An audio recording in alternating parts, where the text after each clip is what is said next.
There are nights when the mind refuses to be quiet. It goes back, replays, reassembles. A wall that knocked back. A woman who survived 3 weeks in the dark and came out still thinking clearly. An organization that had been moving quietly for 15 years, not toward a destination, but toward a specific person. An elf who finally said what she had been sent to do, and what she had decided instead. A creature in a forest that did not go for the strongest one. It went for Lyra, because it had already read the room. And a letter in my jacket pocket, sealed, unread, from an office that should not have known this road existed. I am still assembling the picture. Some nights that is enough, to know the pieces are there, to know the shape of what is coming, even if the name for it has not arrived yet. Our road is still moving. For tonight, the story begins from underground, from beneath the city of Langervan, in the dark, where something has been waiting.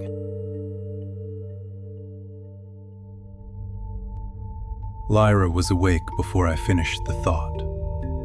This was simply how Lyra worked. She surfaced from sleep, like something that had never been entirely submerged. She looked at me across the room, in the pre-dawn dark, and said nothing. Waiting. Phaelwyn was at the window. Whether she had slept at all was as always unclear. The 2 moons had moved significantly since the last time I had noted their position. She had been watching them move. I told them what I had understood in the night. The wall was not built to contain something. The load distribution was wrong for containment. When you seal something inside, when the intention is to keep pressure from escaping outward, the stones are set one way. The weight distribution follows a specific pattern. I had seen this pattern in structures designed for exactly this purpose. In vaults, in reinforced chambers, in the underground storage systems that every major city eventually builds beneath itself. This wall didn't have that pattern. The stones were set to resist pressure from outside. The load distributed inward, toward whatever was behind the wall, in the specific way that a structure distributes load when its purpose is to shelter rather than contain. Someone had gone underground in Langervan 60 years ago and built a wall to protect something from the world above it, not to trap it, to keep it safe. Lyra sat with this for a moment. Then she asked what that changed about what they were going to do. I told her I wasn't certain yet, but that it changed the nature of what we were dealing with. Containment and protection were different architectural intentions, and they suggested different things about the person who had done the building. Phaelwyn turned from the window. She said quietly, with the precision she brought to statements she had already verified internally before speaking, that it also suggested something about what whoever had accessed the passage recently was looking for. That someone who knew the archive was there, who had used a shell registration to commission storage in the section above it, who had sent 3 people through the wall with a heavy sealed crate. She paused, then said they were not retrieving something. They were adding to it. The silence that followed had a specific quality. The quality of 3 people updating their understanding of a situation simultaneously, and arriving at the same revised picture at approximately the same moment. Lyra said, under her breath, in the tone she reserved for situations that had just become more complicated than they looked, that this was not a standard guild contract. I agreed. Phaelwyn said she was going to need to send another communication before they proceeded. She needed to revise what she had told her contact in light of this new information. She went to the small desk near the window and began writing. Lyra looked at me. I told her the investigation still needed to happen, that we had the same two unknowns, what was in there and what happened to the three people, and that the way to reduce those unknowns was still the same. She nodded, stood, began preparing for the day, with the efficient economy of someone who had learned that preparation was what separated manageable situations from catastrophic ones. We ate quickly. The food tasted like something. This was still worth noting. Then we went out into Langerven.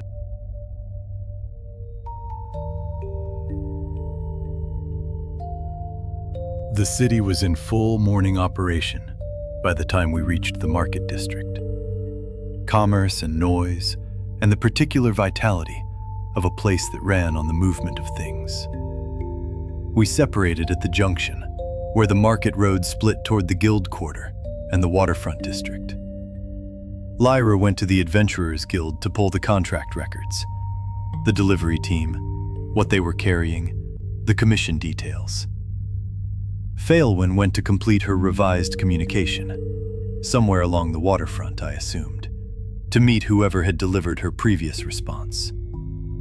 I went to the Merchant Guild, not to sell anything, to ask questions.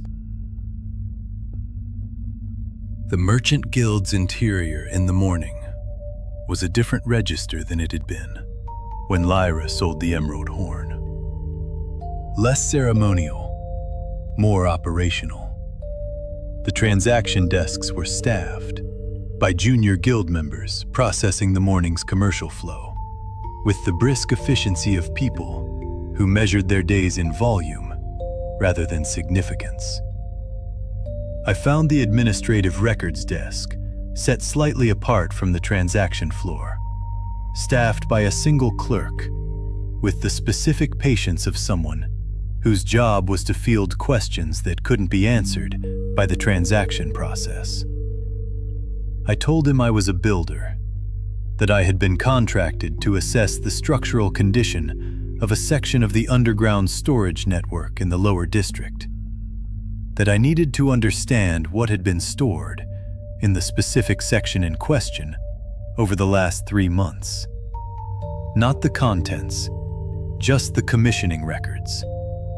Who had contracted the storage? When? Duration? He looked at me the way clerks look at people who are asking for something that is technically accessible, but not technically their business. I told him the structural assessment was commissioned by the guild itself, which was not entirely false, given that the Adventurers Guild contract covered the passage, and that the records were necessary to understand what loads had been placed on the foundation in question. He considered this. Then he pulled the relevant ledger. The storage section had been commissioned 6 weeks ago. Payment in Rons, a significant amount, suggesting the commission was for extended duration and substantial volume. The buyer's registered name was listed as Marin Vault Holdings, a name that had the specific quality of something constructed rather than inherited. The registration was current and valid. The address listed was a Merchant Guild postbox in Langerven, a shell, professionally constructed. The kind of registration that someone who understood guild administrative systems would create if they needed to move things through official channels without being findable. I asked when the last activity on the commission had been recorded. The clerk checked. 3 weeks ago, a delivery logged against the commission. 2 registered contractors and 1 additional individual, listed as a specialist consultant. The manifest was filed as sealed commercial cargo, weight approximately 40 kilograms, contents commercially sensitive, and not required for public declaration under Merchant Guild storage statutes. I asked if the delivery had been confirmed as received. He checked again. No confirmation of receipt had been filed. The commission was technically still active. Payments were current. The post box was maintained, but no delivery confirmation, and no further activity since the initial logging 3 weeks ago. I thanked him. He nodded, with the resigned equanimity of someone who had long since made peace with the fact that guild work involved a great deal of information that it was professionally inadvisable to think too hard about. I went back into the morning light of Langervin. Lyra was already at the junction when I returned. She had the guild records, not physical copies. She had read them and retained them, which was simply how Lyra stored information.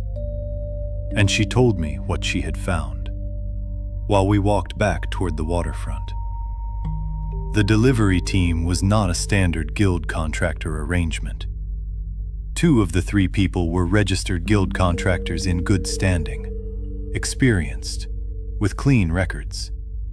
The kind of contractors who took straightforward jobs and did them correctly. The 3rd, the specialist consultant, was not a guild member. Listed by name only. No registration number. No guild affiliation. The commission had been arranged through a private intermediary. Not unusual for sensitive commercial cargo, but the intermediary's registration, she had checked, was another shell. Different name, same methodology. Someone who understood the guild system thoroughly enough to use it without being visible inside it. I told her what I had found at the Merchant Guild.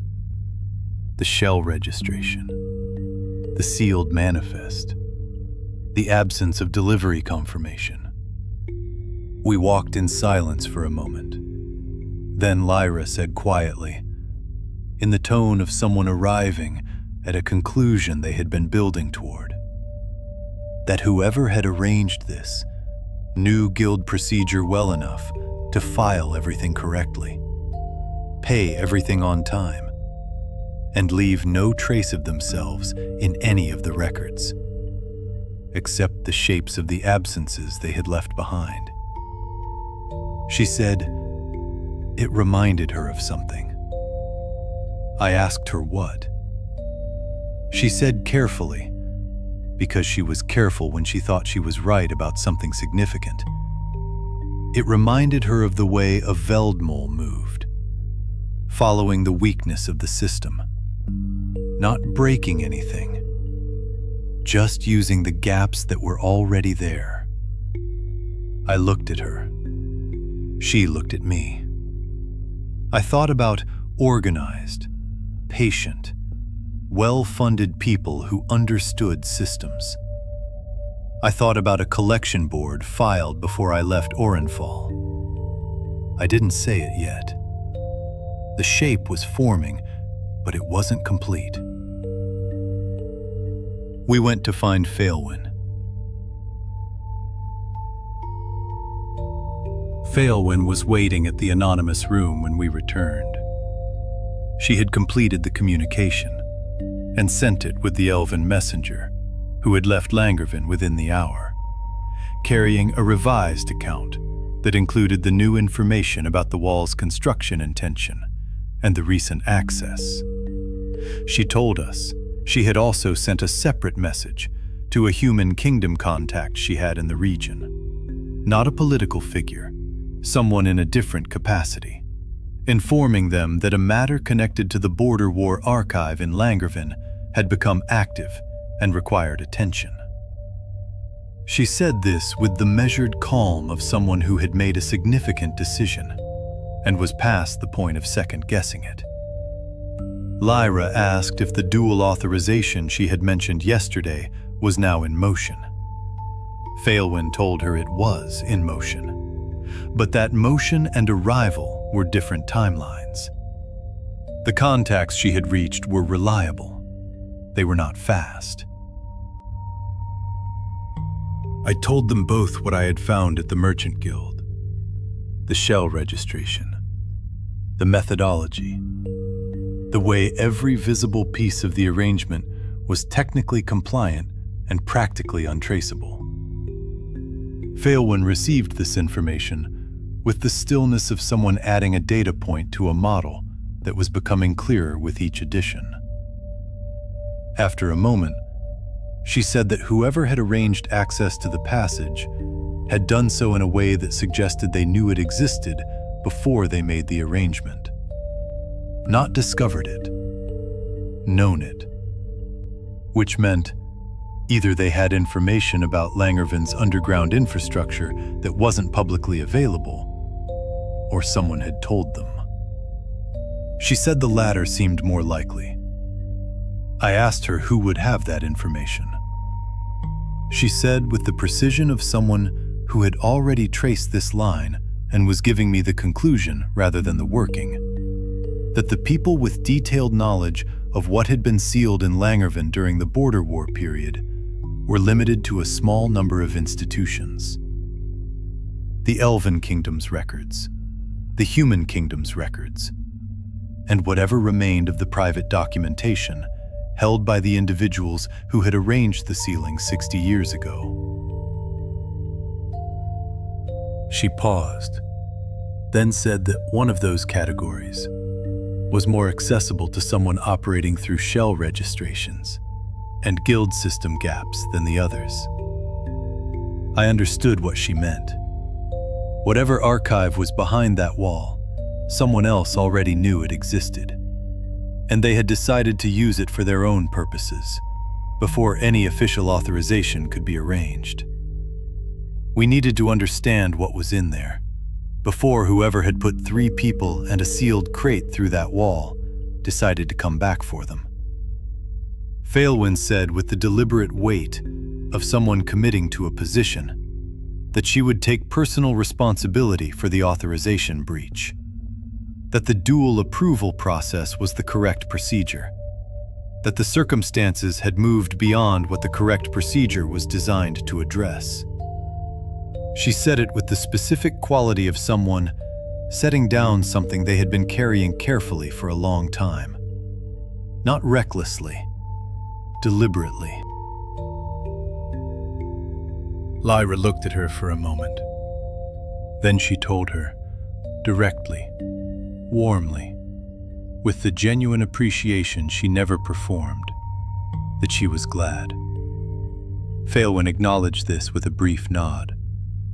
I looked at both of them.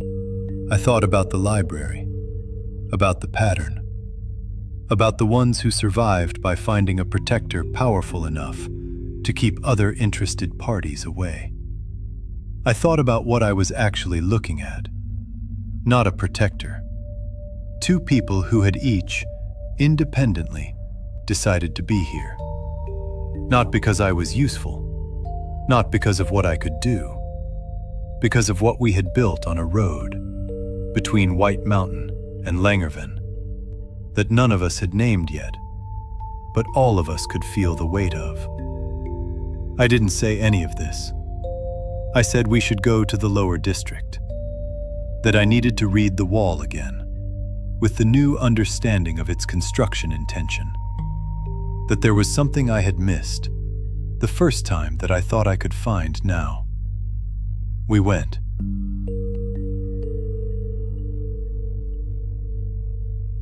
The lower district of Langervan was the oldest part of the city. Not the most impressive.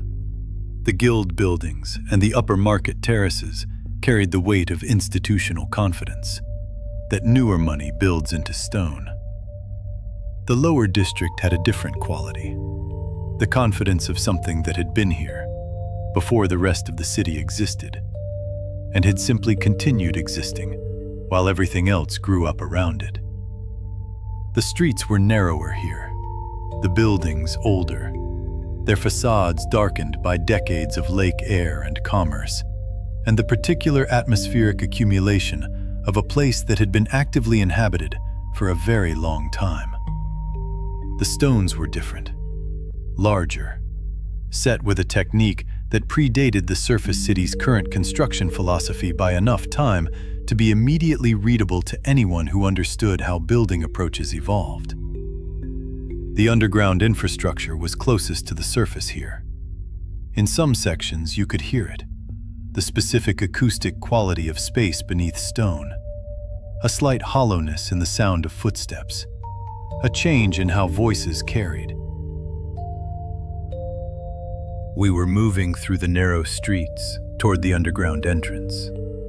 Lyra slightly ahead, reading the way she always read unfamiliar terrain.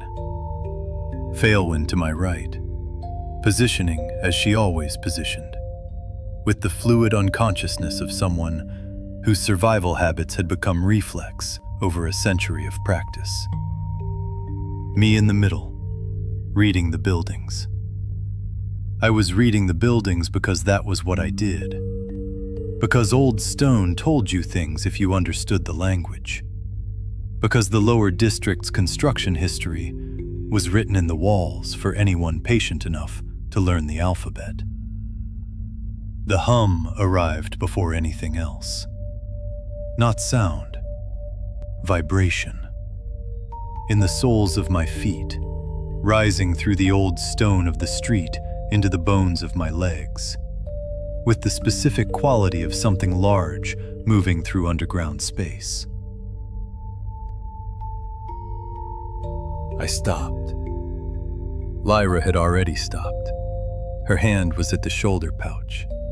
Her ears, both of them, fully, were forward, angled toward the junction 20 meters ahead, where the narrow street bent left around the corner, of a building that had been standing since before Langervan had a name.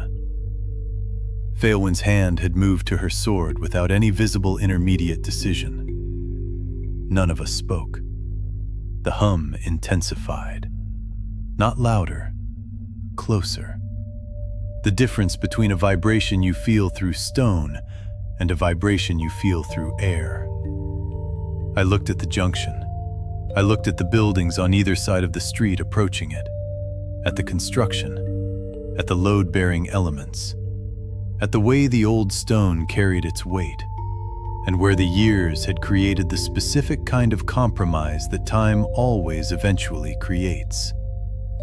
I was reading the street the way I read everything.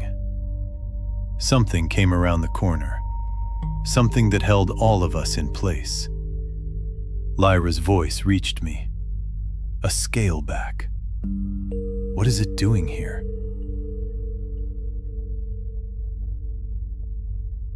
It filled the street.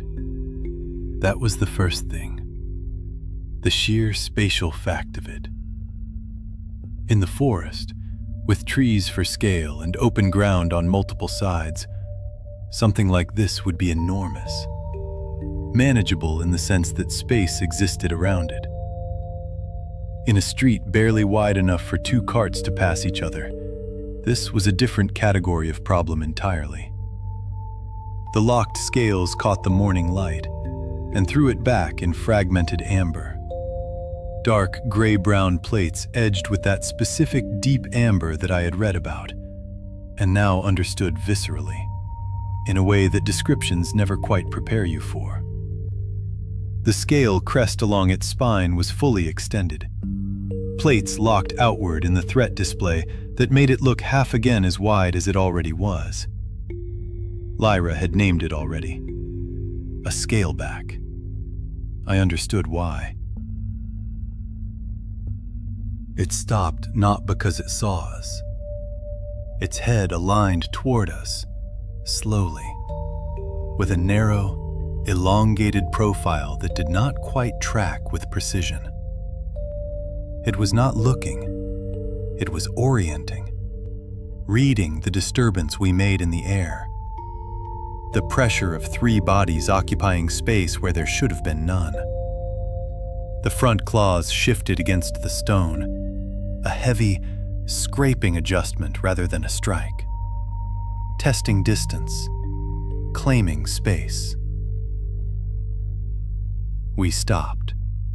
For approximately 3 seconds, we evaluated each other with the mutual attention of parties who have each concluded that the other party is a significant variable.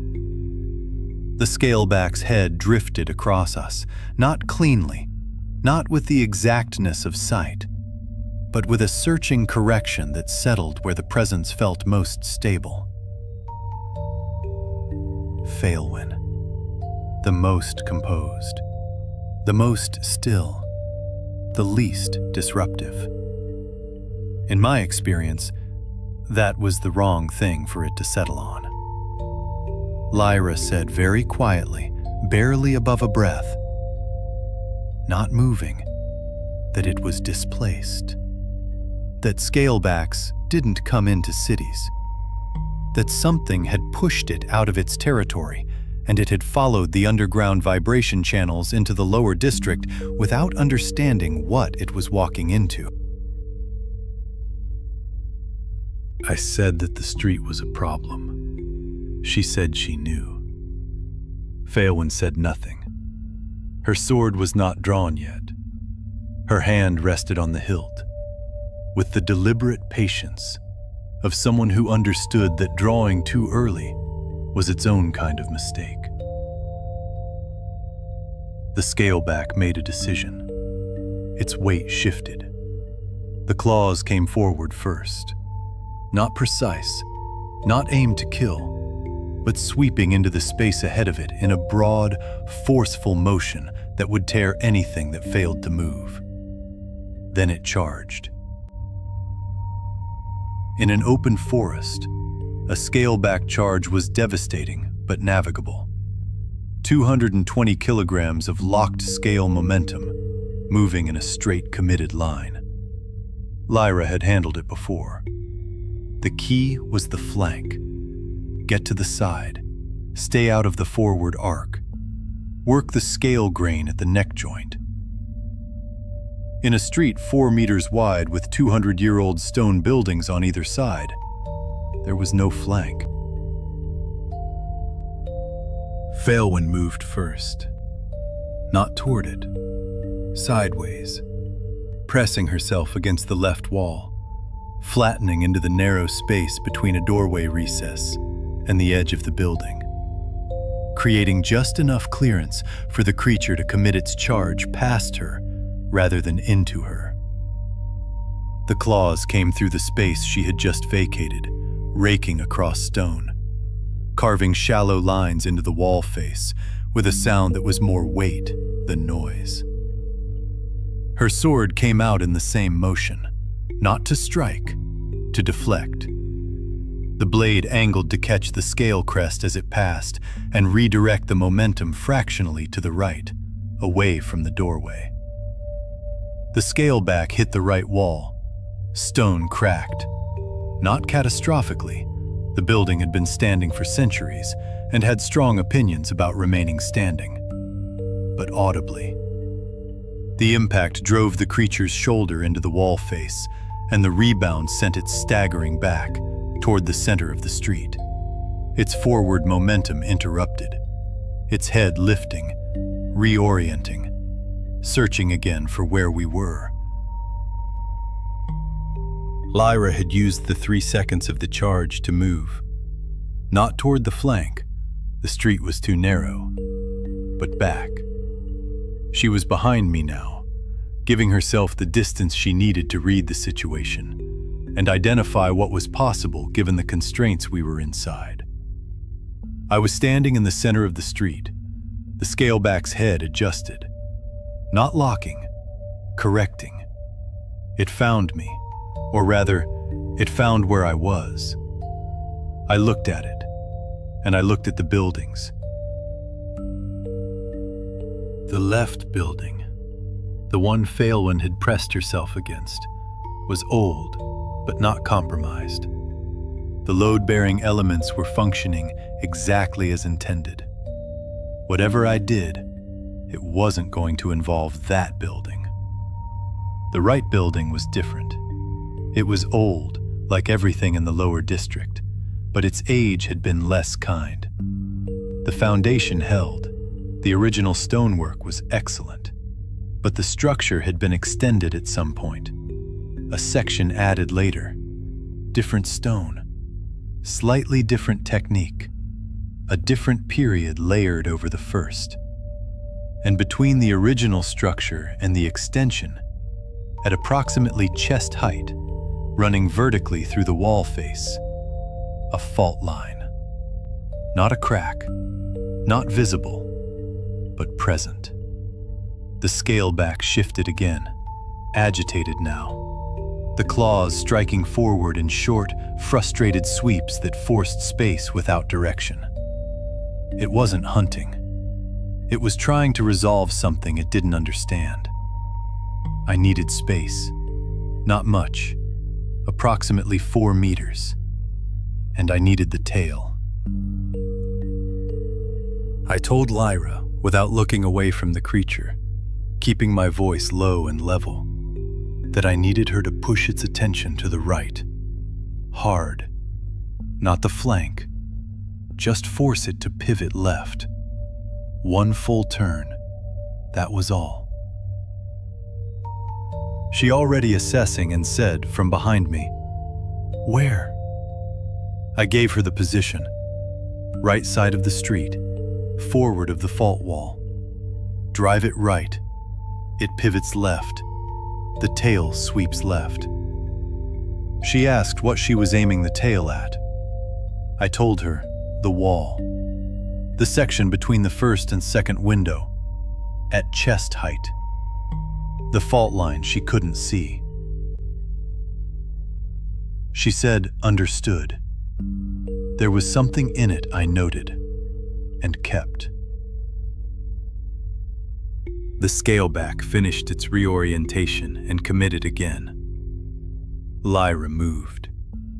She went right, fast, low. But it wasn't speed. Not really. It was precision.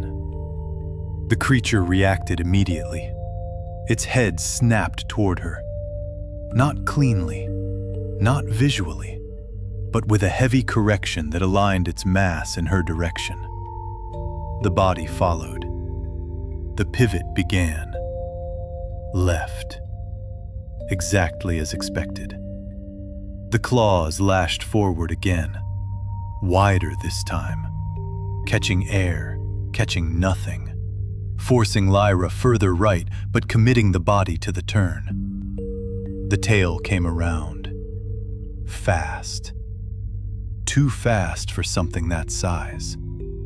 The armored length swept in a horizontal arc that would have cleared the street entirely, if the street had been the only thing in its path. It wasn't. The tail hit the wall. The sound was deep, structural.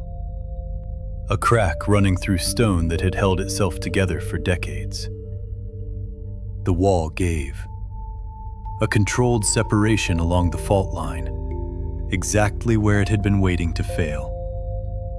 The extension sheared away and collapsed into the street in a cascade of weight, dust, broken edges. The tail was caught, not trapped, but interrupted. Enough. 2 seconds. Phalwyn was already moving. She came off the wall from the doorway recess, not fast, but inevitable. Each step placed exactly where it needed to be. The claws were still extended from the failed strike. The line was open. She moved inside them, not around, inside. The tail was pinned in the rubble, the body misaligned, the head still recovering from the pivot, and the neck joint, was exposed. Not the underside, the left side, the scale grain reversal. Her blade entered cleanly. Not a slash, an insertion. The exact angle the structure required. The body reacted instantly. Full contraction, every scale locking, every muscle firing without coordination. The tail tore free, but direction was gone. Phaelwyn stayed with the motion. Second strike, deeper, corrected. The legs gave. Not a collapse, a failure. Front first, then the rest. The mass settled into the street with a finality that didn't need emphasis to be absolute. The claws loosened, the scales unlocked, the movement stopped. The street was quiet, not empty, finished. I looked at the scale back, at the fault wall section, the rubble spread across the street stones, the rough edge where the wall had separated, the original stonework visible in the break. Clean. The fault line had given exactly as I had read it. I looked at Phaelwyn. She was standing with her sword at the position it occupied when it was being returned to rest. Not sheathed yet, not far from it. Her breathing was already returning toward its baseline. Her eyes were on the creature, confirming what her sword hand had already confirmed. I looked at Lyra. She was crouched at the creature's side, not close enough to be in range of any residual movement, close enough to be reading it. Her Moonclaw gauntlet was out, but unused. She had done exactly what I had asked, and nothing beyond it. Driven the attention right, forced the pivot, positioned the tail without engaging directly. She looked up from the creature and found me. She held my gaze for a moment. The expression she used when she had already assessed something and was confirming it, not announcing it. Then she looked back at the creature. She said something to it. Quiet, brief. The kind of acknowledgement that would have felt wrong not to make. She told it should have stayed in the forest. That something had pushed it out. That it hadn't come here by choice. She stood, looked at the street, the rubble, the direction it had come from. Then she said, to all of us, that this wasn't its territory. That creatures like this followed underground vibration when they were displaced, and that the channels in this part of the city ran beneath the oldest structures. She looked down and said, very quietly, that something had pushed it out of the forest, and it had followed that movement here. The same thing that had been moving everything off White Mountain. The same thing still moving, still pushing, still displacing. Whatever it was close enough to Langervan to drive something like this into the city. None of us spoke for a moment. Then Phaelwyn looked at the wound she had made, at the angle, at the scale joint she had used. She said quietly that my read of the pivot had been accurate. I told her it usually was. She looked at me for a moment, that silver-eyed attention that stored everything. Then she turned and started toward the underground entrance. Lyra moved beside me, falling into step like it was the only place she had ever intended to be. I looked back once, at the wall, at the clean break, at the original stone exposed beneath the extension, older, more precise, from the same period as the passage we were about to descend into. The same hands had built both. I filed that, not complete, but close. Then I followed them down.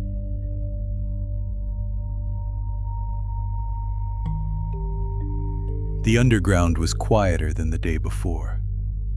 Not different, quieter. The specific quality of stone that had been undisturbed, accumulating its undisturbance. The lamp threw the same shadows. The passage narrowed in the same place. The construction changed at the same depth, from the surface city's practical approach to the older, denser technique of the original infrastructure.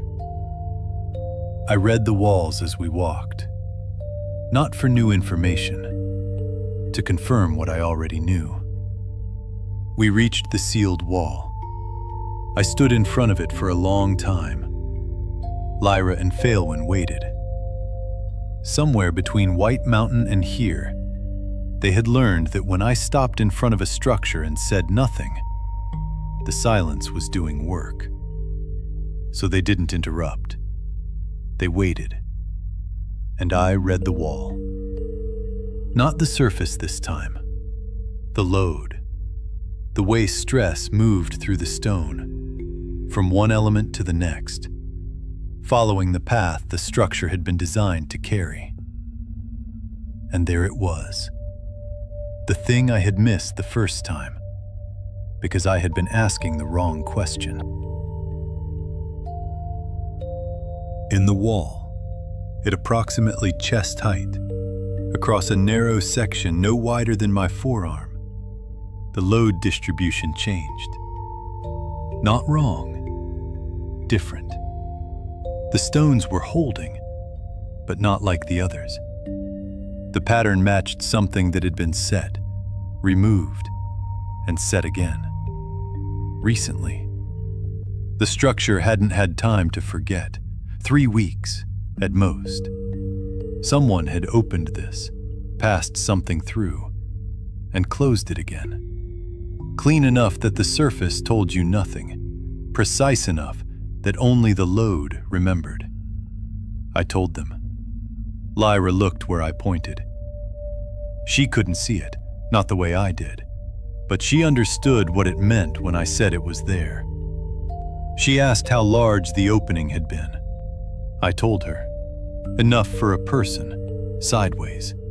Enough for a crate, if it had been built for it. She did the math immediately. Something that heavy through a space like that meant intention, design, preparation. Which meant they hadn't discovered the opening. They had known it. Before 3 weeks ago. Before this attempt. They had been here before. Phalewyn spoke then, that this wasn't the first time the passage had been used in 60 years. I told her I agreed. She asked if I could open it. I looked at the section again. The stones had been reset, but not sealed. The technique was deliberate, reversible. This wasn't a breach, it was an entry point. I told her, yes. She took a moment, then said she wanted it opened in the morning. Tonight, she needed to make one more contact, one more confirmation. I asked her what would make her certain. She said nothing would, not completely, but she would be as certain as the information allowed. And that, in her experience, was usually enough. I accepted that, and we went back up. The evening had the quality of a held breath. Langervan operated outside the anonymous room with its normal indifference. The harbor bell rang at the hour. The lake moved. The market district wound down its daytime operation, and the waterfront district began its nighttime one. A different commerce, quieter, the specific economy of a city that never fully stopped but changed registers after dark. We ate. Lyra had bought food again. Efficient, sufficient. The administrative management of hunger performed without ceremony. She handed portions and sat cross-legged on her bedroll and ate with the focused attention she brought to things that deserved her full presence, which in Lyra's framework included meals. Phaelwyn ate slowly, as always.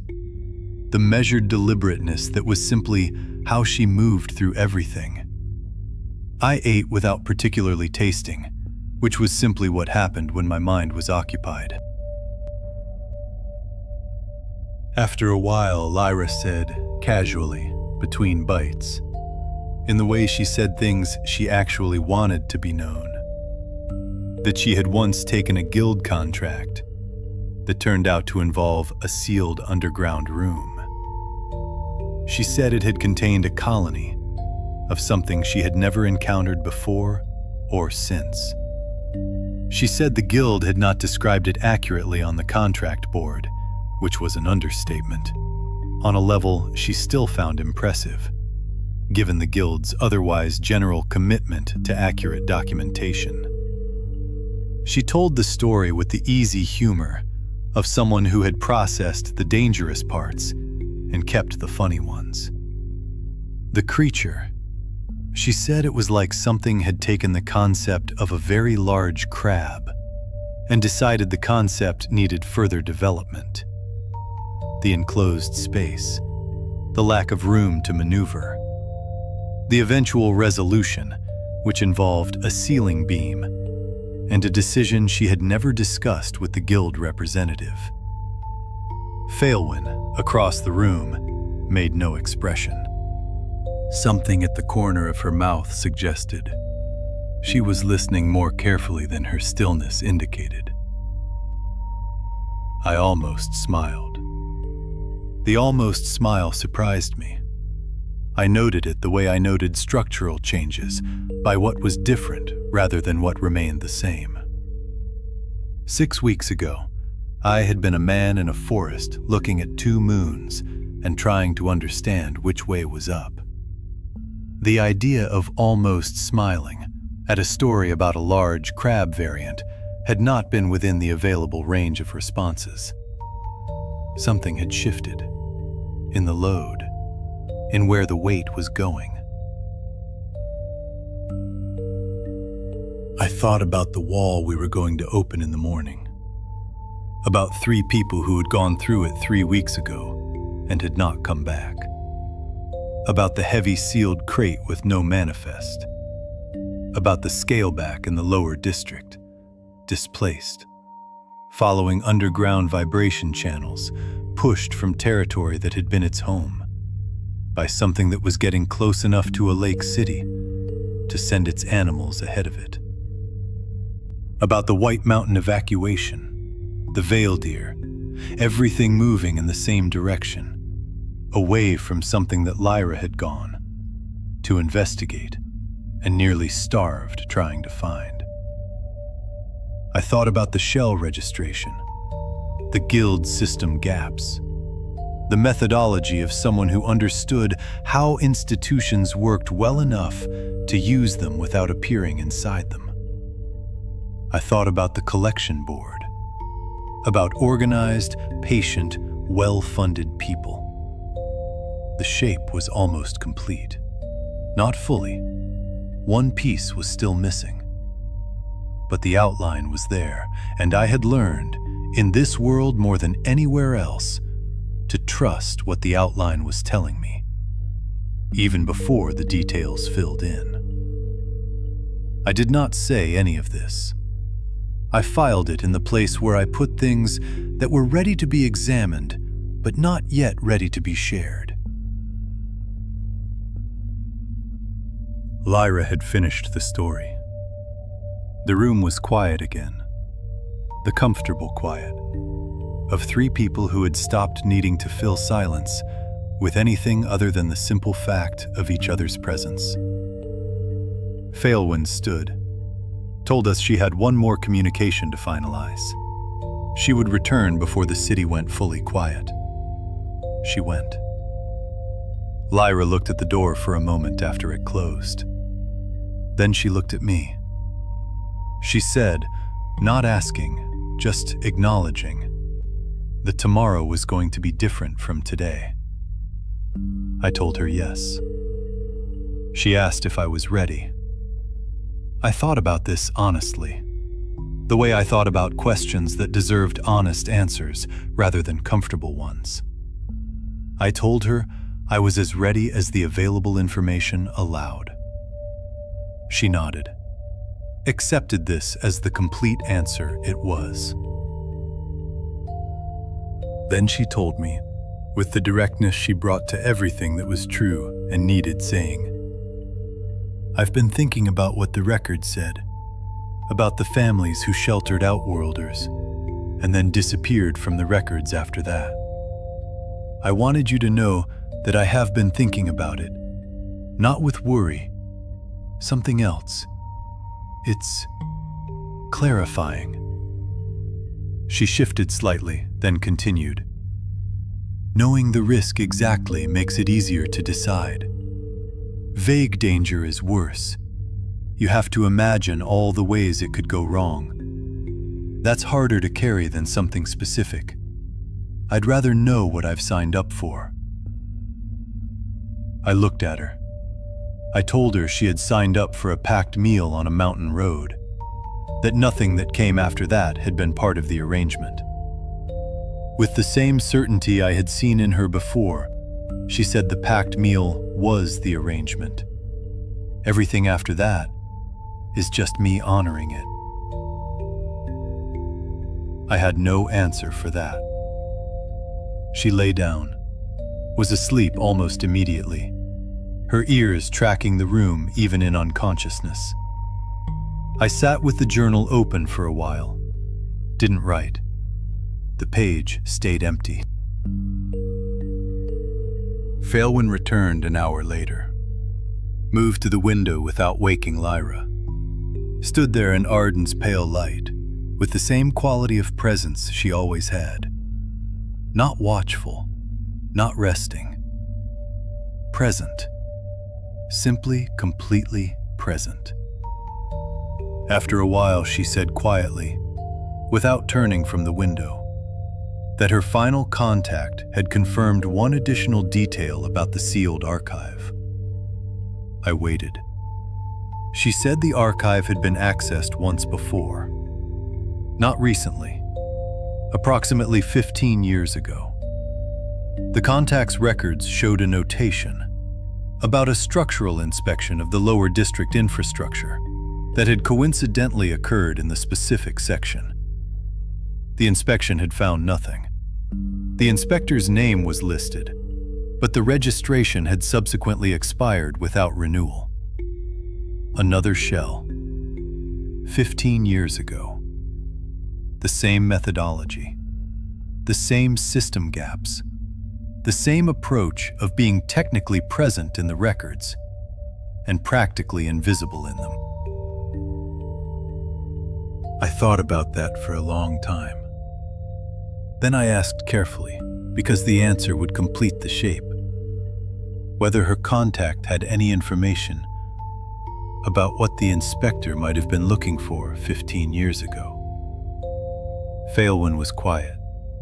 Then she said, with the weight of a conclusion she had already decided, that the notation in her contact's records mentioned that the inspection had occurred approximately 3 months after the first confirmed sighting of an Outworlder in Glyth in over a decade. The room was very quiet. I sat with that. 3 months after an Outworlder arrived in Glyth 15 years ago, someone had inspected the Border War archive in Langerven. Someone who was interested in what the archive contained. Someone who understood guild systems and shell registrations and the specific technique of being findable only in the shapes of your absences.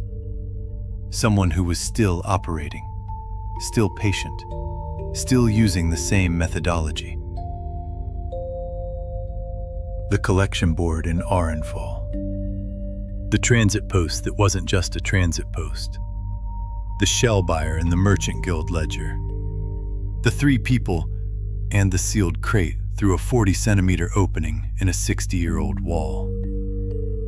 The shape was complete. I told Phelan quietly, in the specific tone I used when I was delivering a structural conclusion, that whoever had filed the collection board against me in Arenfall was the same organization that had accessed this archive 15 years ago, and had accessed it again 3 weeks ago. She turned from the window. She looked at me with the silver eyes that contained more than their surface area ever suggested. She said slowly, with the precision of someone confirming what they already suspected, that she had reached the same conclusion. She said that the archive, if it contained what her contact believed it contained, would be of significant interest to anyone who was planning something that required understanding the specific vulnerabilities that the border war had exposed. The weaknesses on both sides. The things that had almost worked. The things that had been stopped. And she said it without drama, which made it more frightening than drama would have.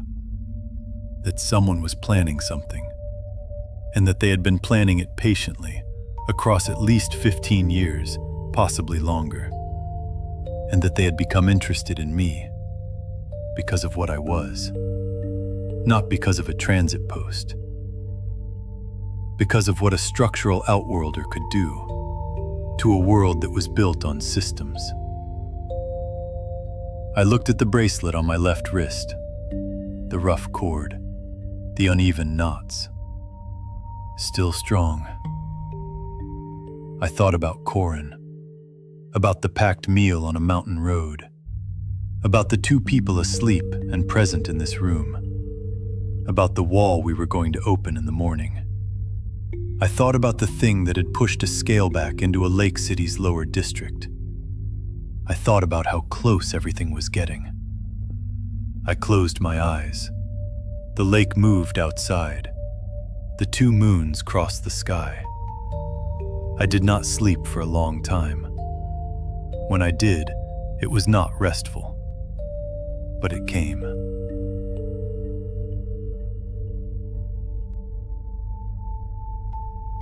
I don't know what time it was when the sound arrived. It's late. The city at its quietest frequency, not silent. Langervan never did silent, but lower. The harbor bell had rung twice since Phelan had told me what she knew. The 2 moons had moved significantly across the strip of sky visible through the window. I felt it first, in the floor, in the bedroll beneath me.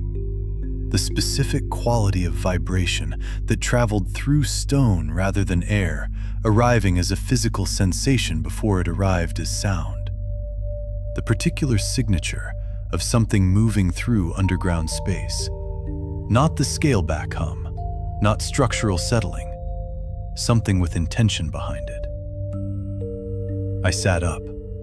Phelan was already at the door. She had not been asleep. Her hand was on the frame, not the sword, the frame.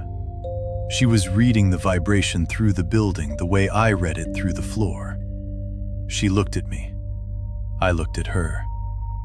The vibration came again, and this time it had a pattern. 3 beats, a pause. 3 beats, a pause.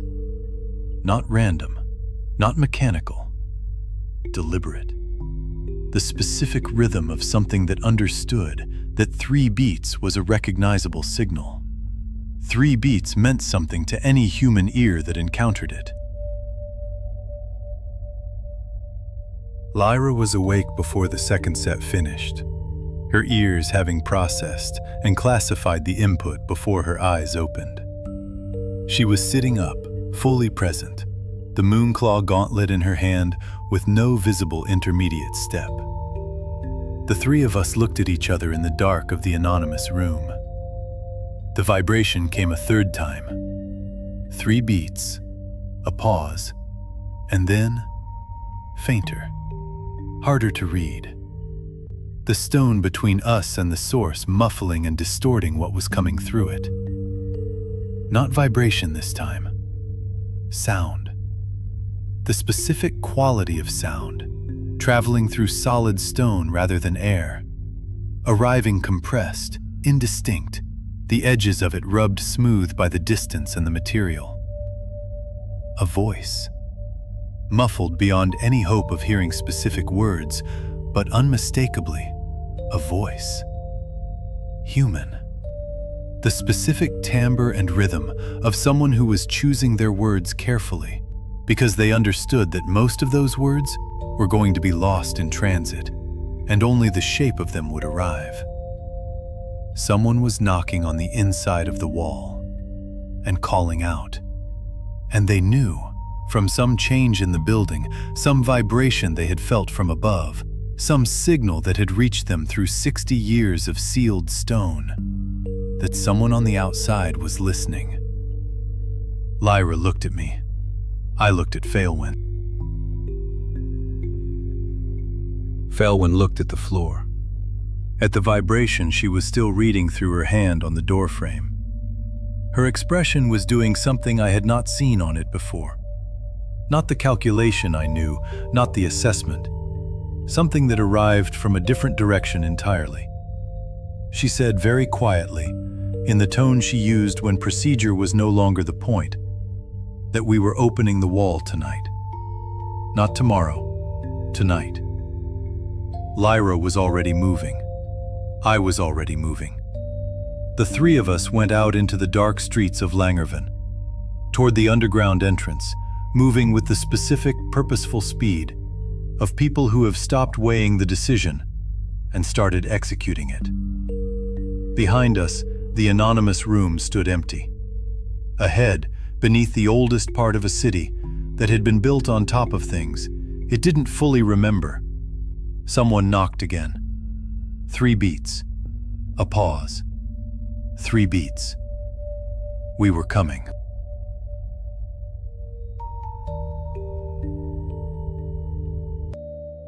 The entrance to the underground storage network looked different at this hour.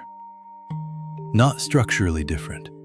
The same stone archway, the same worn steps descending below the surface of the lower district. The same change in acoustic quality, as the city above reduced to a low structural hum that lived in the sternum rather than the ears. But different in register. In daylight, with the guild representative and his lamp and his resigned professional expression, the underground had been a work site, a contract location, a thing to be assessed and reported on. At this hour, with 3 lamps and no one else, it was the oldest part of a very old city, operating at its true frequency. Lyra was slightly ahead. Her lamp held at the angle that maximized forward light without compromising peripheral awareness. Her ears were both fully forward, not the ambient tracking of open terrain, but the focused directional attention of someone listening for a specific thing. Phalewyn was to my right. Her hand rested at the hilt of her sword, not gripping, present. The positioning of someone whose body had made a decision that her mind was still in the process of ratifying. I was reading the walls. I always read walls. This is not a choice. The information arrives, whether I request it or not. Load distribution, construction period, the specific quality of stone that has been carrying weight for a long time and has developed opinions about it. What I noticed on this descent, what I had not noticed on either previous visit, because I had been asking different questions both times, was a section of the passage wall, approximately 15 meters from the entrance. A repair. Old. Several decades past at minimum. The stone used had been chosen to match the surrounding construction, with care. But a repair nonetheless. The technique was marginally different, the mortar line slightly wider. The load distribution through the repaired section, carrying its weight correctly, but through a slightly different path than the original construction intended. A repair from the same period as the sealed wall. Someone had damaged this section of the passage, during the same period the archive was built, or getting something through the passage that required more space than the passage naturally provided. I filed it, not complete yet, but the outline was forming. We continued down. The passage narrowed at the same point it always narrowed. The construction changed at the same depth.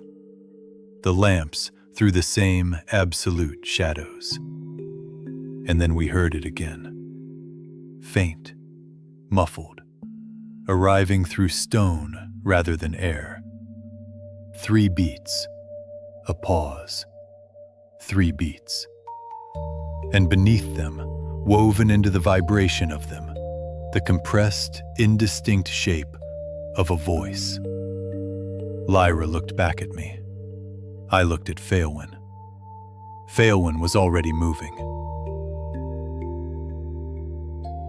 I want to be precise about what it means to open a wall like this. Not because the technical detail is interesting for its own sake, though to me it always is, but because the technical detail is the only honest way to describe what this work actually is. And because in my experience, the gap between understanding a thing and doing a thing is where most errors live. The only way to cross it correctly is with patience. The stones in the access section had been set with deliberate reversibility. I had read this on my second visit. The person who built this wall had intended for this section to be opened again. Not by force, not by destruction, but by understanding. By reading the construction and removing the stones in the sequence the construction required. I set my lamp on the passage floor, positioned to throw light directly at the section. I told Lyra and Phaelwyn to stand back, not because I needed space, because what I was about to do required a specific kind of quiet.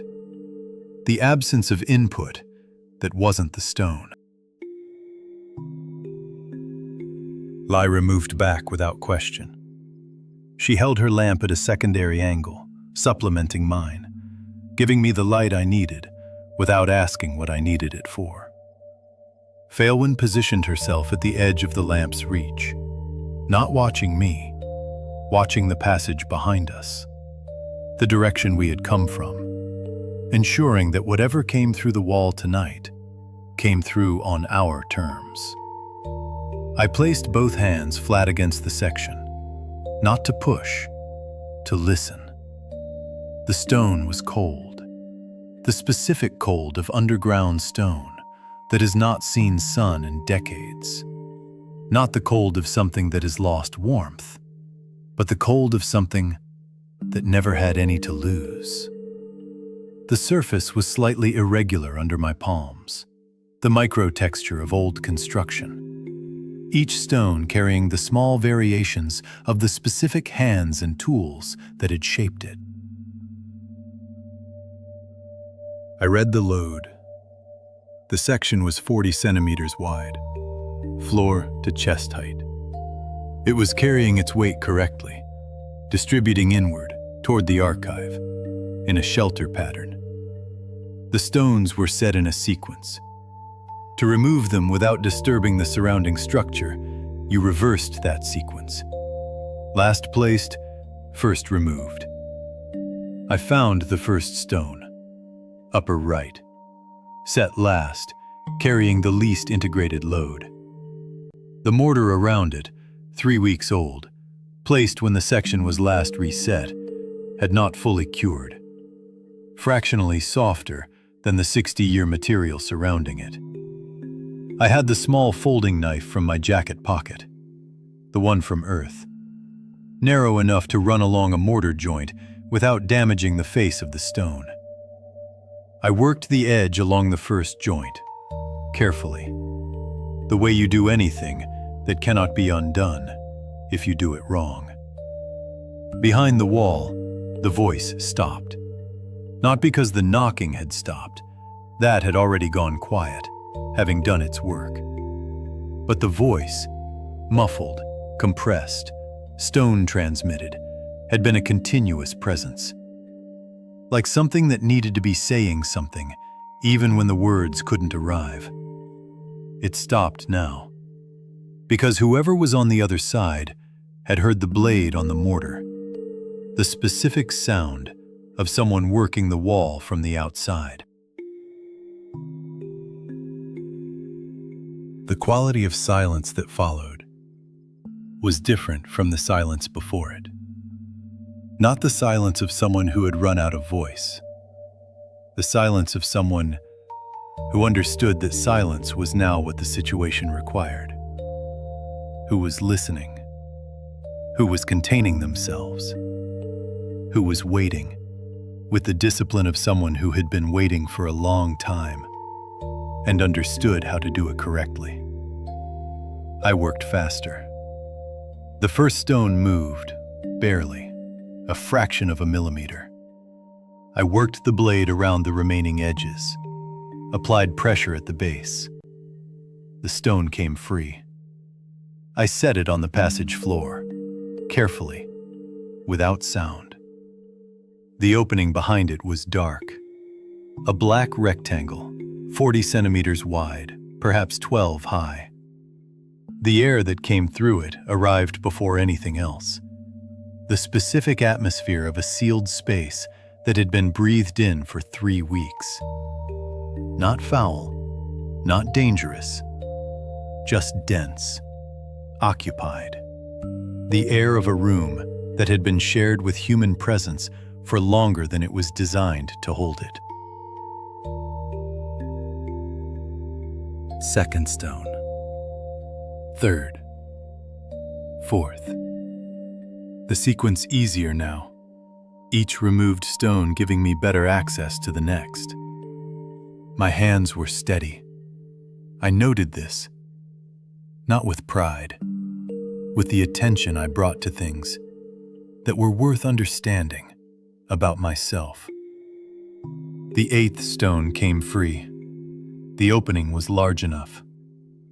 I picked up my lamp, held it to the opening. Light entered the space beyond, for the first time in 3 weeks. And a face appeared in it.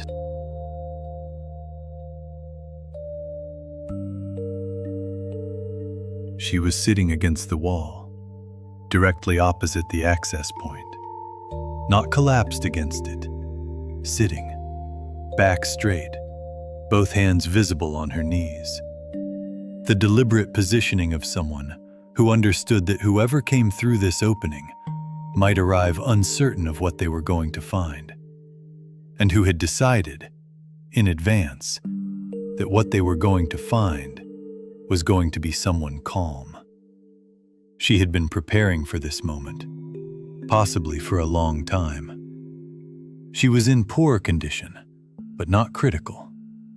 3 weeks in a sealed underground space with whatever supplies she had managed to bring through a 40-centimeter opening was written in her face, and her posture, and the specific quality of her stillness. Not the stillness of someone at rest, the stillness of someone who had learned to move as little as possible, because movement cost more than she could afford. But her eyes were clear. That was the first thing.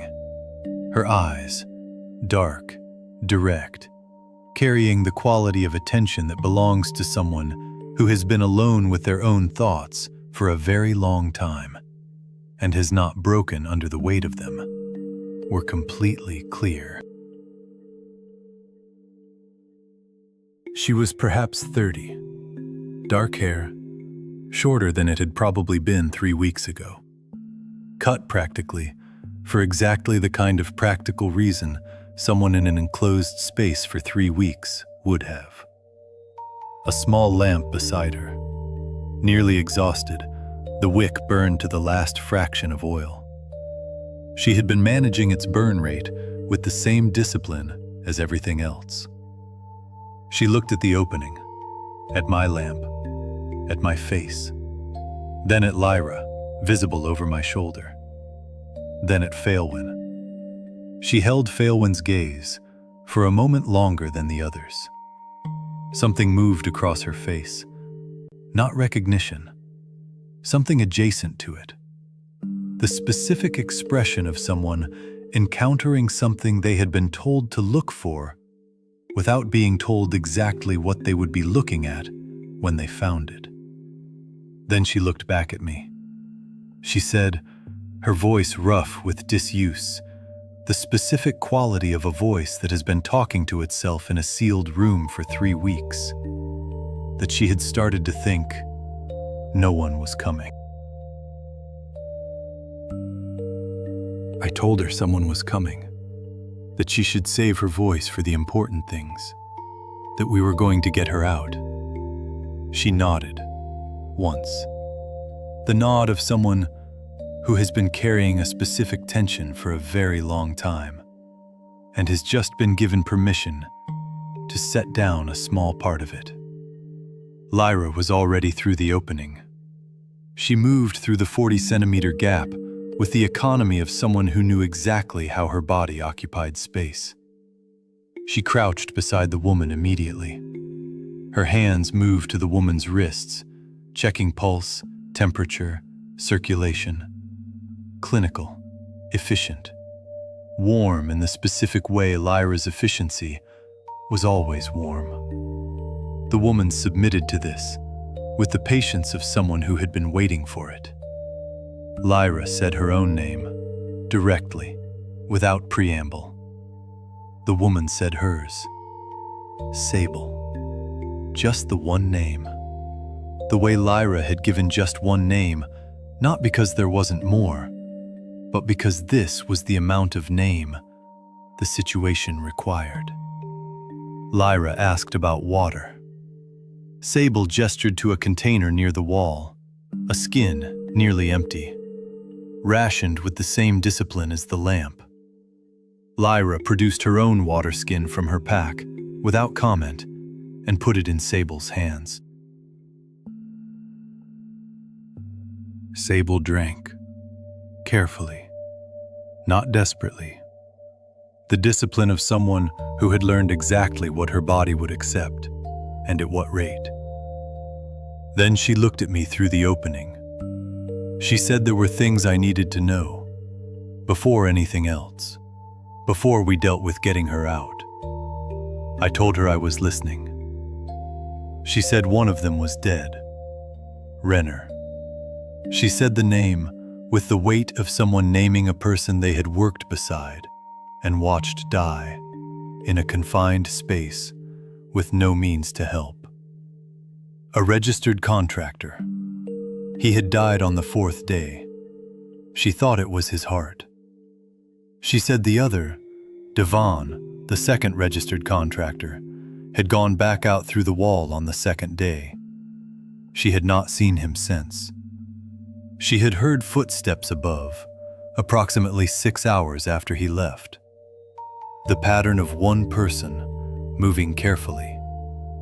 She had chosen to interpret this as survival. She understood it was not certainty.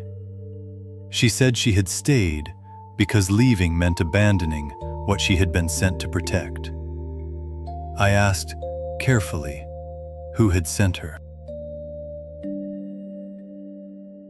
She was quiet for a moment, calculating, deciding how much the answer cost, and whether the 3 people on the other side of this wall were worth paying it. Then she said she would tell me, but she wanted something first. She wanted to know who we were, not names. Names meant nothing to her in this context. She wanted to know what we were doing here and whose interests we represented. I looked at Failwin. Failwin stepped forward, 1 step, to the edge of the opening, where the lamplight from inside and the lamplight from the passage met and illuminated her face clearly.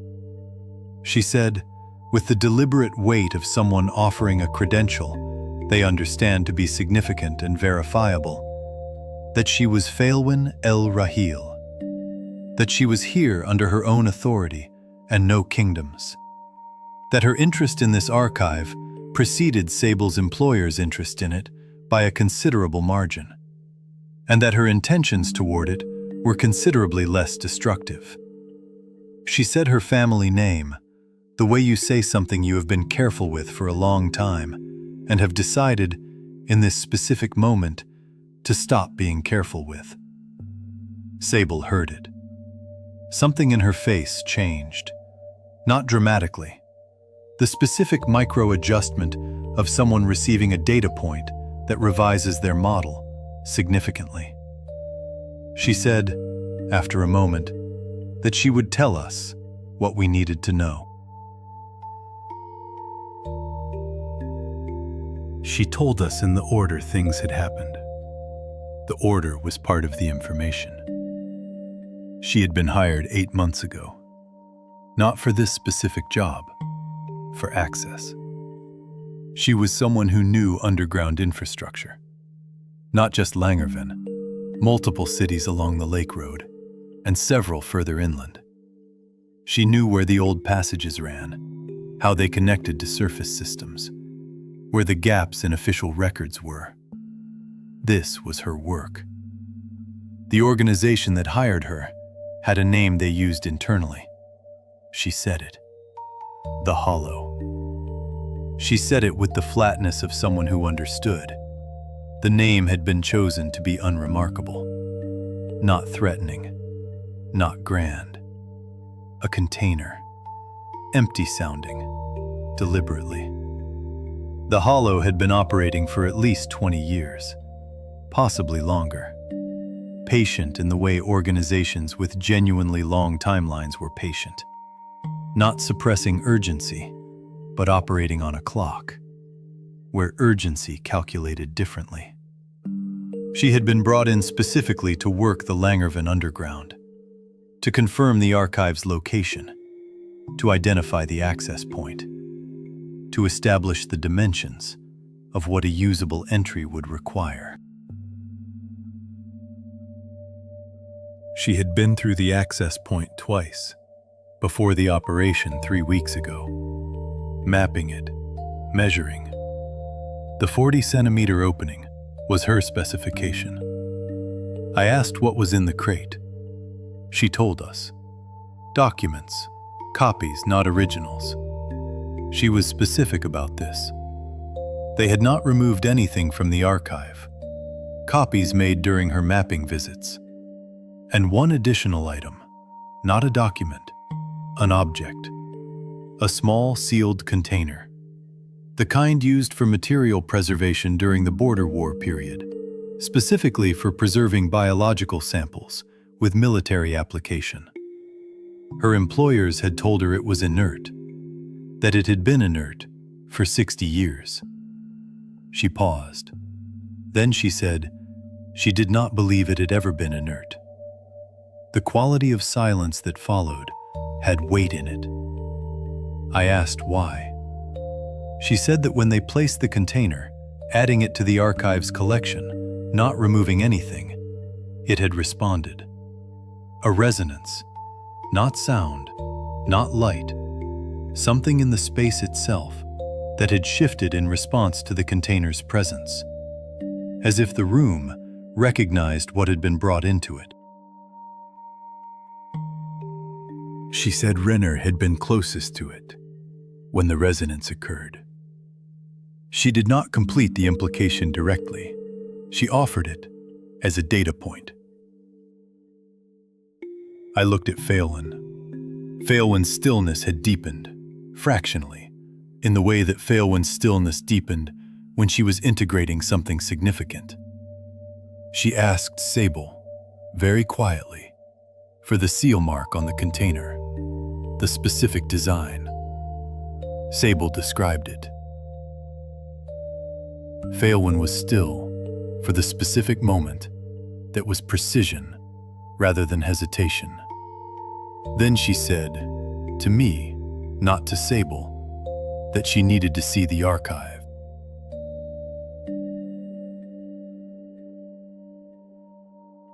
I went through the wall. The opening was not designed for comfort. 40 centimeters wide, floor to chest height. I turned sideways, dropped to one knee, and moved through it the way you move through something that was never meant to be a door, but is one now. I came through into the archive. The room was not large, perhaps 8 meters by 6. The ceiling low. I could stand fully upright, with approximately 15 centimeters to spare. The construction was the same period as the passage, the same dense technique, the same quality of someone who understood what they were building and built it to last. But the contents were 60 years of someone's care. Stone shelving built directly into the walls, integrated with the construction. Documents in sealed containers, dozens of them, each labeled in the administrative hand of someone working under wartime conditions. Clear, fast, no unnecessary detail. Objects on the lower shelves, military components, samples, books. And in the center of the room, on a low stone table, the crate, open. The crate Sable's employers had sent through, partially unpacked. Contents arranged on the table, with the order of people who had been working systematically, before something had stopped them. The small sealed container was among them, still sealed, bearing the mark Sable had described. The elven manufacture visible in the quality of the metal, in the precision of the sealing mechanism, in the specific character of craftsmanship, designed to endure. I looked at it. I did not touch it. Faelwyn was through the wall behind me. She crossed the room to the table, stood in front of the container, with both hands at her sides, not reaching for it, reading it. The quality of her attention here was different from anywhere I had seen her directed. Something older than assessment, something personal. She reached out and placed 2 fingers against the seal. She was quiet for a long time. Then she said, with the quiet certainty of someone who had already verified it, that the container was not inert. She said it had never been inert. That what was inside it was stable, not the same thing. Stable under the specific conditions of a sealed underground space at consistent temperature for 60 years. The resonance Sable had described was the container recognizing a change in those conditions. She removed her fingers from the seal. She said it needed to stay sealed, that moving it was inadvisable, without resources and authorization she did not currently have. That the archive, despite the breach, was still the safest available location for it. Then she turned away from the table and began moving through the room, systematically, reading the shelves the way I read walls. I began reading the archive myself. There is a specific kind of reading that has nothing to do with words. I am not a historian. What I have is the ability to read how things are organized, the structural logic of a collection, the decisions embedded in the arrangement. The documents were not filed purely chronologically. Someone had made curatorial decisions, grouping materials by category, cross-referencing physical objects with their documentary records. This was not a wartime dump, not an emergency repository. Someone had spent time here after the war ended. A peace treaty archive. The person who built this had been preparing for peace, had been collecting from both sides, with the deliberate neutrality of someone who understood that the aftermath of a war required a record that neither side owned entirely. They had built the whole picture, sealed it here, in a neutral city, in the oldest part of the underground infrastructure, below a lake trade city that would grow up above it without ever knowing it was there. I moved to the section the Hollow had been working from, visible in the disturbance. They had been careful, had tried to restore the organization after accessing specific materials. But I could read the difference, the slight displacement of containers, the marks of recent handling, on surfaces that had 60 years of undisturbed accumulation.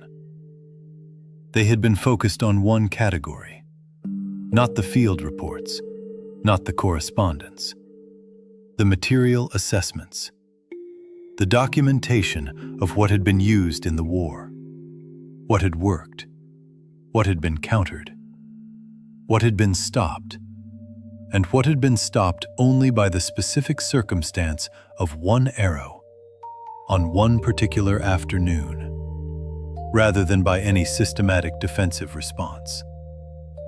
The war outworlders' contributions were in here, documented. The effects of the explosives and the corrosive agents, the assessed results, the documented trajectory of what those capabilities had done to the conflict's direction. The Hollow had been studying this. And in the crate they had brought in, the copies Sable had described, they had compiled an extract, a working document built from this research, not a historical record, a planning document. They were not studying what the war outworlder had done. They were studying what could be done now, by someone with equivalent capabilities, if the documented vulnerabilities of both sides were known in advance. I stood in front of this understanding for a long time. I thought about the collection board, filed against me in Arenfall, about the archive visit 15 years ago, 3 months after the previous Outworlders' confirmed sighting. The Hollow had a pattern. They watched, they waited, then they moved. They had not predicted my arrival. The collection board was not the beginning of their interest in me. It was the first visible surface of something that had been operating underneath long before I walked through it. They didn't want to use me, the way the human kingdom had used the war outworlder. They wanted to understand what I could do. And then they wanted to build something that could do it without me. Or, and this was the shape that completed itself, as I stood in the archive's lamplight, they wanted to understand what I could do to the things they were planning to build. A structural outworlder. Someone who could read how systems were built and where they failed. Not a weapon, a threat to their weapons. I turned and told Phaelwyn what I had understood, quietly, because the conclusion deserved precision, not performance. She looked at me from across the room. She said she had arrived at the same conclusion, from a different direction. She said there was one additional thing. She said with the weight of someone setting down something they have been carrying carefully for longer than was comfortable, that the archive contained records she had not known existed. Records of the negotiation period before the peace treaty. Correspondence between the human kingdom and the Elven Council during the months when the war was ending. She said among that correspondence there was documentation of a specific agreement, one that had not been included in the public treaty. One that explained why the archive had been built here, in Langerven. She said the agreement involved Outworlders specifically. She said she needed more time with those documents. More time than they had tonight. I told her we had what we needed for tonight. She agreed. We began preparing to leave.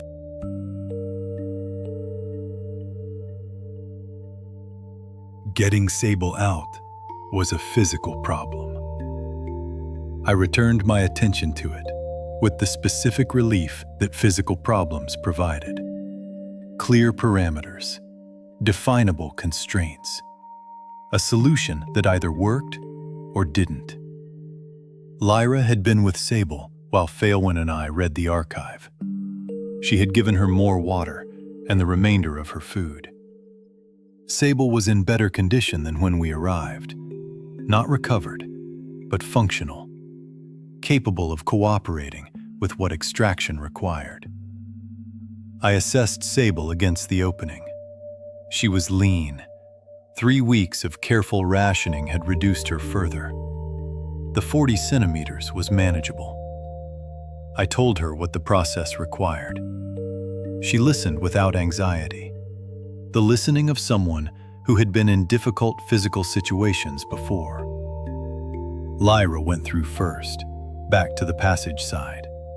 Positioned herself to receive, braced, both hands ready, the specific stance of someone who had thought through the geometry of the extraction before being asked to execute it. Sable came through feet first, controlled. She knew how to move her body through constrained spaces. This was visible in the economy of it. Lyra caught her weight on the other side. Steady, no ceremony. Phaelwyn came through next. She made it look inevitable. Then me. I was last. I stood in the archive for a moment before going through. The lamp I had set on the floor, the only light in the room. The shelves, the stone table with the open crate, and the sealed container. I looked at the sealed container one more time. Then I looked at the repair in the passage wall, the section that had been temporarily removed to bring something large through. The container, in its original housing, whatever it had been when first brought here 60 years ago, had been large enough to require the passage to be widened. What was here now was small. What had been transported here was not. The container had been reduced, condensed. The original material processed into this sealed form before being stored. Someone had understood that what they were preserving needed to be reduced to something the archive could hold. I filed this completely. Ready, but not yet needed. Then I went through the wall. On the passage side, I replaced the stones. This took longer than removing them. Each stone needed to carry its load correctly. Without the mortar, I couldn't properly reseal. What I could do was set them so gravity and geometry did the work. It would hold for weeks, possibly a month. Long enough.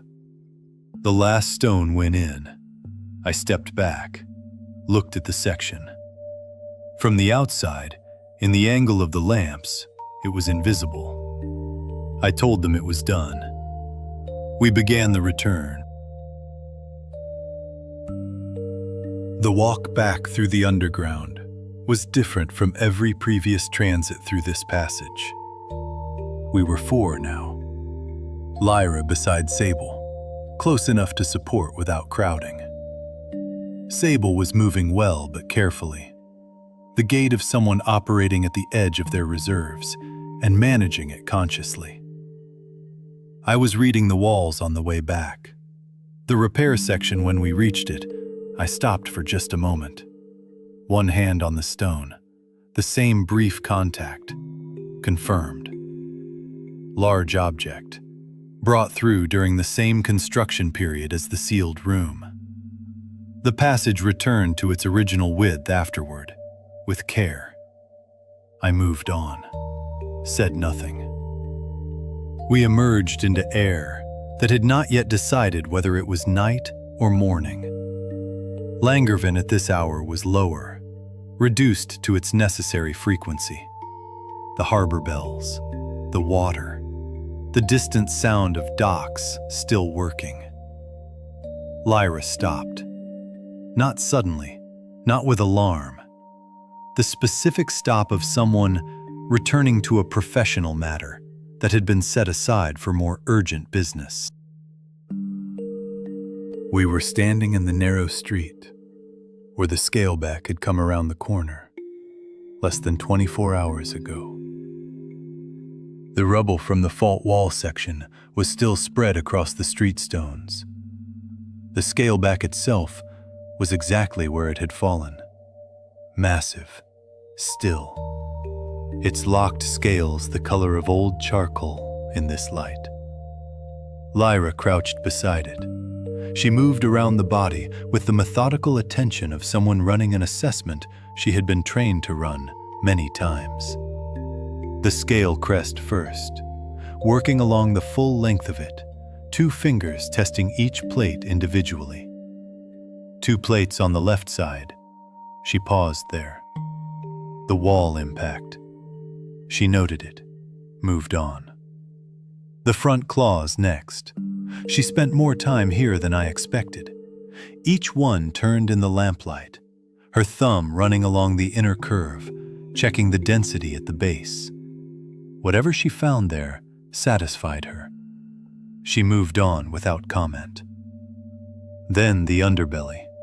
She repositioned twice to access the neck cluster, pressed 2 fingers against a specific point and held them there. She sat back slightly. The expression that crossed her face was the expression of someone whose result had exceeded the cautious version. She stood. She looked at Phalewin briefly, then at me. She did not say anything about the numbers. She did not need to. I asked her what she was going to tell the buyer. She looked at me with the attention of someone who had been asking herself the same question. I told her the wall was the problem, not the kill, the wall. The fault section didn't fail because the scaleback hit it. It failed because I had read the load distribution, identified the fault line, and directed the creature into it. That collapse pattern was readable to anyone with structural knowledge who looked at it. Lyra looked at the rubble for a long moment. Her tail was still. She asked, with the directness she brought to conclusions she didn't want to be right about, if that was the kind of thing the people who filed the collection board would know to look for. I told her yes. The 3 of us, 4 now, Sable slightly behind us, watching all of this with the focused patience of someone who was building a model of who they had ended up with, updated the same picture simultaneously. Phalewin said the claim should be filed, that the party version of the story was the correct version, that the wall damage was already there and already visible, that the question was not whether the information existed, it was how quickly it reached people looking for it, and what they were able to do with it, before we had moved. Lyra said with the complete, uncomplicated certainty that was entirely her, that she understood. Then she said it simply. This was why we were going to have to move. I looked at the street, at the fault wall, at the clean geometry of a failure I had designed in 4 seconds, in the middle of a street fight.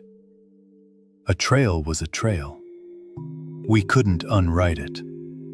What we could do was understand it was there, and move accordingly. We turned and walked toward the anonymous room. The city moved around us, indifferent and continuous.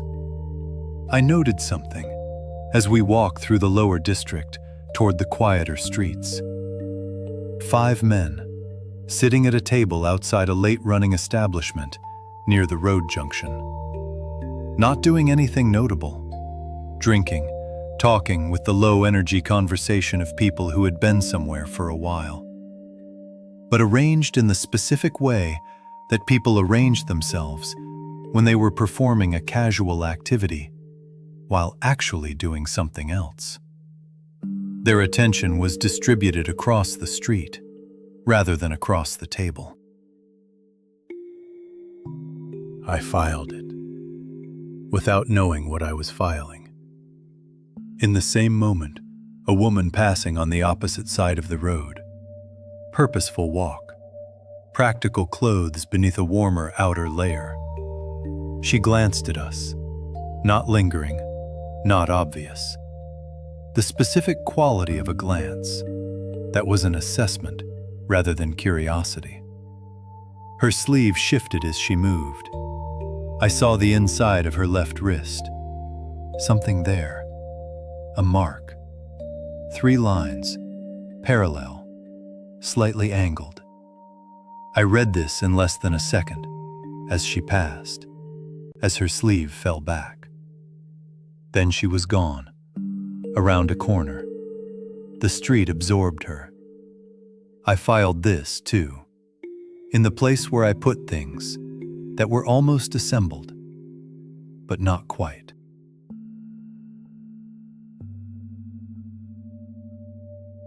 The room was small enough that 4 people in it changed its character. The addition of Sable altered the geometry. Lyra gave her the bedroll without discussion. We gave her water and food. She ate slowly. The discipline still present, even here, even safe. She told us the rest while she ate. Devon, she thought he had made it. The footsteps above, 6 hours after he left. She had chosen to call this survival. She understood. It was not certainty. The Hollow's timeline, they were moving toward something. The archive visit had been a preparation step, one of several. She didn't have the full shape of it, but she had heard enough to understand that Langervan was not the most important location.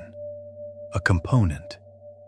She said with the flat delivery of someone presenting a data point they had been sitting with for 3 weeks that there were others along the lake road.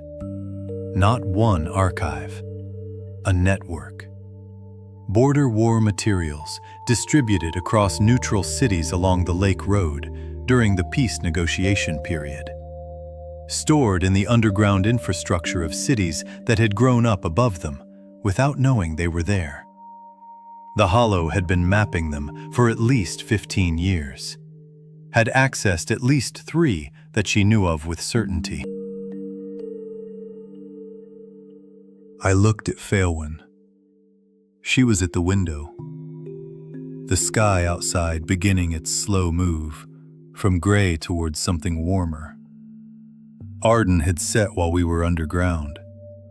Aaliyah still faintly visible, the pink amber of it softened by the approaching dawn. Her hand moved briefly to the window frame, then released. Sable finished eating, lay back on the bedroll. She was asleep within minutes. The specific sleep of someone who has been given permission to stop holding everything and has accepted it completely. The city was waking up outside, sector by sector. The harbor district first, then the market, then the guild quarter, later than the others, but with more immediate energy once it began. Phaelwyn was still at the window. She had been there for the better part of an hour, present in the way she was always present, not watchful, not resting, simply fully there. I asked her quietly if she was all right. She turned from the window. The question produced something in her expression I had not seen before. Not difficulty with it, something that was almost surprised by it, as if being asked had arrived somewhere that had not been expecting to be asked. She said yes, and then, after a moment, "There is something I need to tell you about the archive, about the correspondence I found." I waited. She moved from the window, sat against the wall beneath it, the seated position of someone settling in for a conversation that deserved a different posture than standing. She said, "The archive contained a document she did not expect to find. A formal agreement, not in the public treaty text, signed in the final month of the war, before the treaty was ratified, between the human kingdom's representatives and the Elven Council." I asked, "What kind of agreement?" She said, "It addressed Outworlders, specifically what authority each party held over an Outworlder found within their territory. It had 2 clauses." I waited. The first, Outworlders found within Human Kingdom territory are the jurisdiction of the Human Kingdom. The Elven Council holds no formal authority to intervene, remove, or protect an Outworlder on human soil, unless the Outworlder themselves requests Council involvement. The second, the Elven Council committed to maintaining an observer system, not publicly, but committed. The Council would maintain a presence capable of assessing Outworlders who appeared in either territory, of determining whether they represented a threat to the balance, of acting if the assessment required it. She stopped. I looked at her. She looked back. I said, "I'm looking at the observer." She said, "Yes." The room was quiet for a moment. I thought about Sylvan Forest, about the first time I had seen her, the quality of her presence, that I had filed from the beginning as something different from ordinary attention. The way she had watched me across the weeks, without intervening. The warning delivered on a mountain road, the arrow in the forest. The moment she had stepped out of the tree line and stopped watching and acted. I asked, "How long has the assessment been running?" She said, "Since the forest, since I found you." I looked at the bracelet on my left wrist, the rough cord, the uneven knots. I asked, "What are the possible outcomes?" She was quiet for the specific moment. That was precision rather than reluctance. 3, she said. If the assessment concludes the Outworlder is stable and non-threatening, protection, discreet, at a distance, ensuring survival long enough for integration or passage. If the assessment concludes the Outworlder is a potential positive variable, facilitation, connecting them with resources, with protection, with the context they need. She paused. I asked, "And the third?" She said it without drama, because it was not drama. It was information, and she had decided I deserved the information. Elimination. An Outworlder assessed as a net threat to the world's balance, to the peace treaty's sustainability, is to be removed. Quickly, cleanly, before the damage becomes irreversible. I sat with that for a moment. Then I asked, "Where does my assessment stand?" She looked at me for a long time. the silver eyes carrying more than their surface area allowed for. She said the assessment has moved significantly since Sylvan Forest.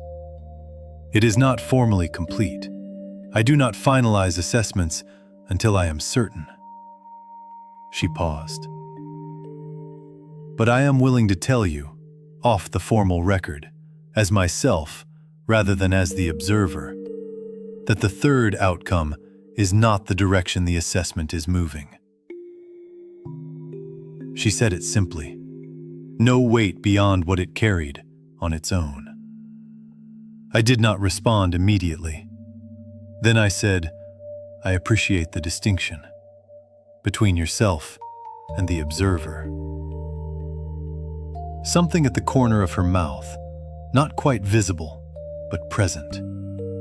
She said, I am learning to appreciate it too. She was quiet for a moment. Then she said, there is something else you should know. The assessment did not begin moving away from the third outcome gradually. It moved the night you kept me alive in Alethera Forest, before I had sufficient data, before the assessment was formally advanced. I built the case for facilitation around a decision I had already made. She said it with the specific honesty of someone correcting a record that needed correcting. Not performed, not offered as warmth, simply accurate. I want you to know that the distinction matters to me between what the assessment concluded and what I decided. I looked at her. I asked, when did you decide? She said, when you stayed. The room was quiet. For a moment, I was not in it. I was in Alethera Forest. The dark, the specific smell of old growth and blood, and the particular quality of cold that arrived when the fire had burned too low and no one had tended it. My hands on a wound that had no interest in closing. No magic, no tools. Nothing except the framework I had carried through the crack, applied to something it had never been designed for. Not the forest floor, not the bleeding stopped, not any of that. She meant the 7 days outside a closed door. I sat with this for a long time. The room held it with me. Lyra was against the wall beside the door, the slow breathing of someone who had finally allowed sleep. Her ears moved once, classified something in the street below as irrelevant, settled. Sable, on the bedroll, was deeply under. I opened the journal to a clean page. I held the charcoal stick. Then I wrote. Not a sketch, several lines. But the last one was the one that mattered. The one I would read later and understand had been waiting since the archive, since the conversation at the window, since the specific moment a silver-eyed elf told me the truth about what she was and what she had decided. I wrote, "The archive is not the most important thing that was open tonight." I looked at it, closed the journal, and from across the room, from where Lyra had been sitting with her eyes closed and her breathing even, Lyra said, without opening her eyes, "We're going to have to move." Not a question, not a suggestion. The simple statement of someone who had been running the problem since the archive and had arrived at the conclusion and was giving the rest of us time to catch up. I looked at Phaelwyn. Phelan looked at me. Outside, Langervin was fully awake. Commerce and noise, and the particular vitality of a place that ran on the movement of things, indifferent as always to what was happening. In a small, anonymous room, 2 streets back from the waterfront, I looked at the bracelet, the rough cord, the uneven knots. I looked at the journal, at the window, where the morning was doing what mornings did, arriving without asking whether anyone was ready. I had come into this city with a registration card and a name I was still learning to carry. I was leaving it with something I did not have a name for yet. That was all right. I had learned that the things worth carrying rarely announce themselves clearly at the moment you pick them up. I knew she was right. I didn't know yet where we were going, but the decision had already been made. Somewhere behind us, in a room we had already left.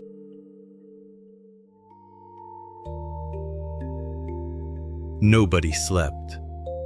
I want to be precise about this, not as complaint, simply as fact. The night had produced too much. The archive's contents, the shape the Hollow's operation had assembled into. Sable asleep on the borrowed bedroll, while the 3 of us sat with what we now knew. None of it was the kind of weight the mind set down easily enough to permit sleep. Phelan was at the window when the morning arrived. She had been there since we returned from the underground. Whether she had moved in the intervening hours, I could not say with certainty. She simply was present, the way she was always present. The specific quality of someone for whom wakefulness and rest were not the binary they were for everyone else. Lyra was against the wall beside the door, her shoulder pouch in her lap, eyes open, ears tracking the building's sounds with the automatic attention of someone whose body never fully relinquished the job of reading the environment, even when the mind was doing something else. Sable, on the bedroll, was the only one who had slept, deeply, completely. The sleep of someone who had been given permission to stop holding everything and had accepted it without reservation.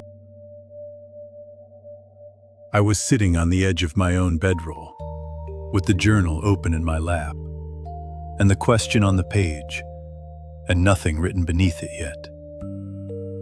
The morning came in through the narrow window, gray first, then pale, then something that decided it was going to be light after all. Lyra stood. She put on her cloak, checked the moonclaw gauntlet in the shoulder pouch with the brief automatic touch of someone confirming something that was always there. Then she looked at me. She said, quietly, so as not to disturb Sable, that she was going to find food. I told her I would come. She looked at me for a moment, with the warm brown eyes that never performed what they did not mean. She said, "Stay. I know where to go." She left. She returned 20 minutes later, with a cloth-wrapped package and 2 ceramic cups, balanced with the focused precision of someone who had decided managing the cups carefully was more useful than explaining where she had been. She put the package on the floor in the center of the room, unwrapped it. Roast meat, sliced thick, wrapped in flatbread, still warm. And from her jacket pocket, a small sealed bottle. She set it beside the food. Phelan looked at the bottle. Something that was almost warmth arrived alongside the precision in her voice. "Herbal tea," she said. Lyra, already sitting back down, and said the stall owner recommended it. We ate. Sable woke to the smell of it. She sat up with the immediate completeness. That was, I had learned, simply how she transitioned from sleep to presence. She looked at the food, then at Lyra. She said nothing. Lyra handed her the larger portion, without comment. Sable ate with the focused attention of someone whose body had been waiting for this specific permission. Not desperately, not dramatically, but with the complete absence of restraint that 3 weeks of careful management produced when management was no longer necessary. She ate more than the rest of us combined. Nobody commented on this. Phaelwyn drank the tea with both hands around the cup. Phaelwyn, who brought deliberate care to everything, drank tea at dawn in a small anonymous room with the same quality of attention she brought to the things that mattered. I watched her for a moment. I had noticed this before, without naming it. The way she moved through spaces, the way she sat, the way she held things. Nothing careless, nothing unconsidered. The kind of precision that doesn't come from discipline alone, but from discipline that started early enough that it stopped being discipline and became simply how the body moved through the world. Someone had taught her this, or she had taught herself. Either way, a long time ago. I ate without particularly tasting. This was simply what happened when my mind was fully occupied elsewhere. The room was quiet for a while after the food was done. The specific quiet of 4 people who had said what needed saying and were now simply present with the weight of it. The harbor bell rang once, the city outside beginning its morning operation, sector by sector, the way Langervan always began, commerce before anything else. After a while, Sable spoke. She said, carefully, in the tone of someone offering something they have decided is worth the cost, that there were 2 locations she had not included in what she told us last night. Archive locations. Along the Eastern Lake Road. She had kept her own records, separate from the Hollows. The kind of redundancy that someone who understood organizations understood was worth maintaining. She would give them to us. Not because she had decided we were trustworthy, because she had decided the Hollow was the more significant problem, and the calculation resolved in our direction. She was precise about the distinction. Phaelwyn asked 2 questions. Sable answered both. Something in Phaelwyn's posture shifted fractionally. The specific adjustment of someone whose model has just become more complete. Lyra's ears turned slightly forward during the exchange. They did not fully return to their ambient position afterward. I wrote the locations in the journal. Below the question I had not yet answered. 2 specific points on the Eastern Lake Road, small enough to fit in 3 lines of charcoal notation. I looked at them for a moment. Then I looked at the question above them, still unanswered. Sable had fallen asleep against the wall, sometime during the exchange. The deep unconsciousness of someone whose body had made the decision before her mind could argue. Her breathing was even. Her head dropped slightly to one side. The room was the 3 of us now. Lyra finished the last of her tea, set the cup down beside her. She was looking at Phaelwyn, at the window. I got up, told them I was going to use the basin at the end of the corridor. The corridor was short. The door behind me did not close fully. The water was out. I stood at the basin for a moment. the specific minor frustration of a practical need unresolved, and turned to go back. I was almost at the door when I heard Lyra's voice. Not the ambient tone she used for things said to the room generally. Something quieter, more deliberate. The tone of someone who has been deciding when to say something and has decided the time is now, before the day takes over, before the moment closes. She said, "I heard what you were talking about last night, you and Liam. Good thing you didn't kill him." I stood in the corridor. From inside the room, silence. The specific quality of silence that followed something received rather than deflected. No denial, no explanation, no words at all, just received. I stood there a moment longer. Then I turned and went to find another bathroom. When I came back, Sable was still asleep. Lyra was organizing her shoulder pouch. She did not look up. Phaelwyn was at the window. I looked at her. She did not turn immediately. When she did, her expression was what it always was. Composed, precise. The silver eyes carrying more than their surface area allowed. Neither of us spoke. I sat down. I opened the journal to the question, "Why am I here?" I looked at it for a long time. I did not write the answer yet.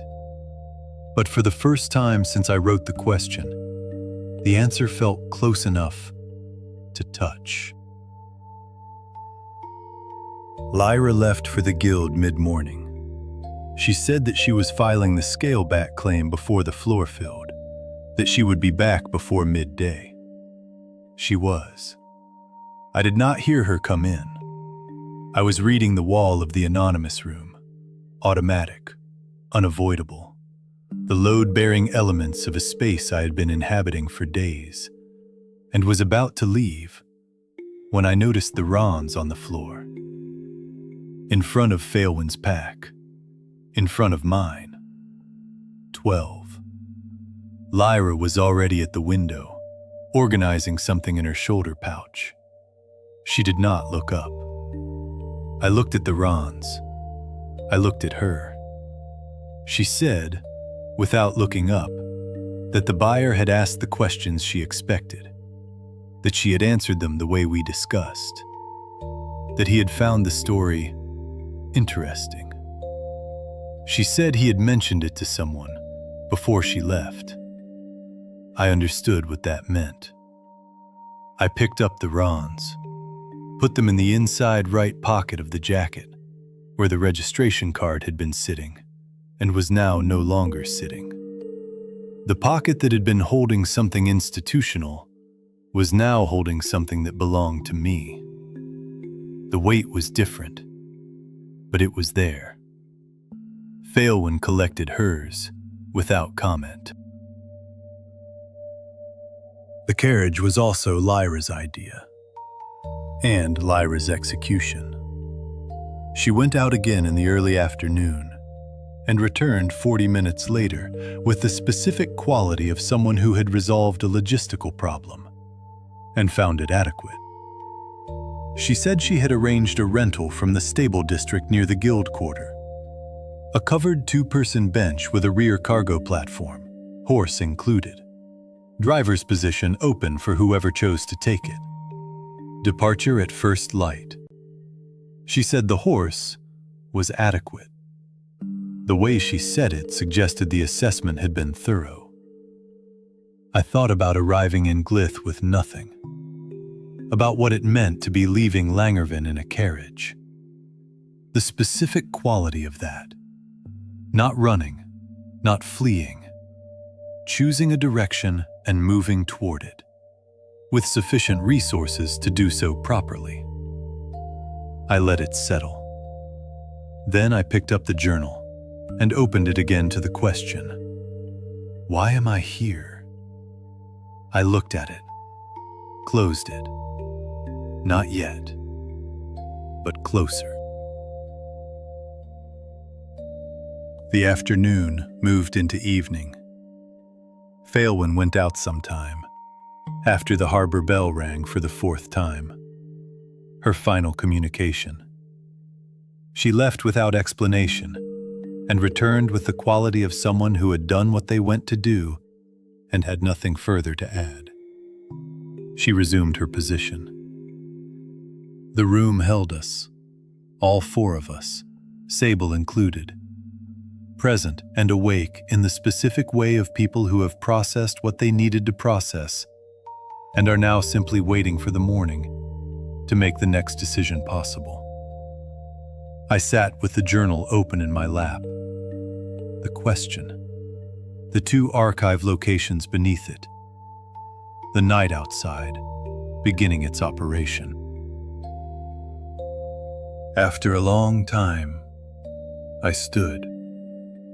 I put the journal in the inside left pocket of the jacket. Lyra's eyes came up immediately. I told her I needed air. She reached for her cloak. I told her, just me. She stopped. Her hand stayed on the cloak for a moment. Then she looked at me, the full attention, both ears forward, the assessment running. This was not something I had said to her before.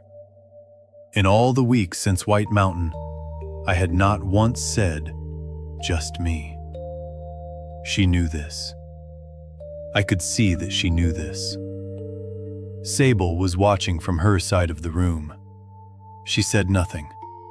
The expression of someone who understood exactly what was happening and had decided it was not her place to involve herself in it. Phalwyn turned from the window. She did not say anything. She simply looked at me, the silver eyes carrying whatever they always carried, and then looked away. Back to the window. Back to the city outside. It was not dismissal. It was something closer to permission. After a moment, Lyra set the cloak down. "Come back before it gets late," she said. I said I would, and I went out.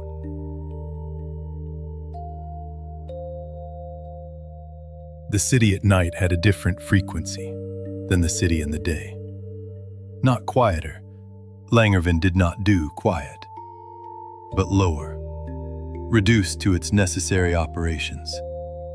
The harbor moving, the waterfront district running its nighttime commerce, the specific acoustic quality of a trade city that had decided sleep was for places with fewer boats to unload. I walked through it without particular direction. This was not entirely true. I had a direction. I simply had not decided it consciously. My feet had resolved the question before my mind caught up. 3 streets from the anonymous room, the bar I had passed twice since we arrived in Langervin without going into. Stone walls, low ceiling, lamps that gave enough light to see your drink and not enough to see the other people clearly. The kind of place that had been absorbing the weight of its patrons' evenings for long enough that it had developed a specific gravity of its own. I sat at the bar. I ordered something. The barman pointed at 3 options. I chose the middle one. It arrived in a cup that had opinions about its previous use. I did not particularly care. I drank slowly. Not to become anything other than what I was, just to give my hands something to do while the rest of me worked through the arithmetic of tomorrow. The journal was in my jacket pocket. The question still unanswered. I was thinking about the archive, about the planning document the Hollow had compiled from 60 years of sealed material, about the specific category of records they had been studying, not what the War Outworlder had done, but what could be done now by someone with equivalent capabilities. I was thinking about Phalwyn at the window, about the specific quality of her stillness in the archive when she placed 2 fingers against the sealed container and held them there. When she said it had never been inert. The specific weight of someone who recognized something from a long way away and was containing what that recognition produced. I was thinking about Elethera Forest, about my hands on a wound with no tools and no magic, and nothing except the structural logic of pressure and load, and where the failure was concentrating. About 7 days on a low stone outside a healer's door. About what it meant that she was still here, that she had stayed, that she had been staying since before I understood what her staying meant. I sat with this for a while. Then the woman sat down beside me. She was perhaps 25, perhaps older. She carried herself with the specific economy of someone who had been working in places that required discretion, for long enough that the economy had become habit. Dark hair, put up, a few strands loose at the neck. The dress was dark, fitted, long-sleeved, the kind of thing chosen with awareness of how it would be seen, rather than for any practical purpose. She ordered a drink, looked at me with the sideways attention of someone who had already assessed the situation and was now executing a decision already made. She was good at it. The conversation that followed was warm and without obvious agenda, and completely constructed.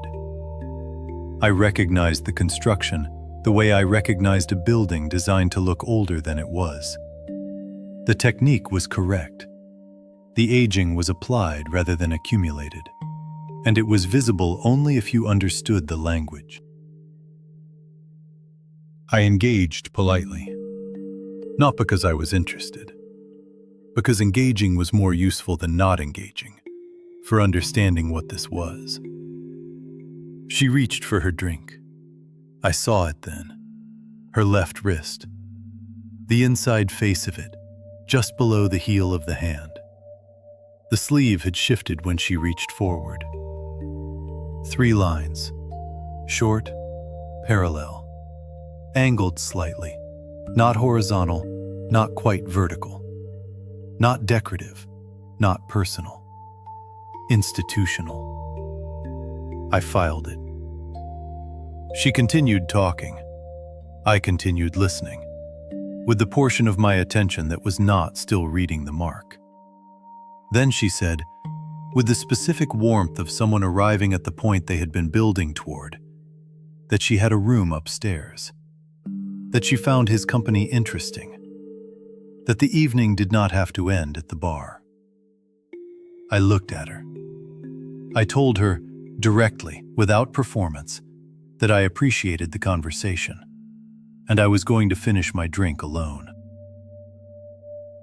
Something shifted in her expression. Not hurt, recalculation. Then she stood. Her voice rose just enough for the whole bar to hear. 5 men were already on their feet, looking in our direction. I had registered them when I arrived, 5 people present together, while performing the appearance of being present separately.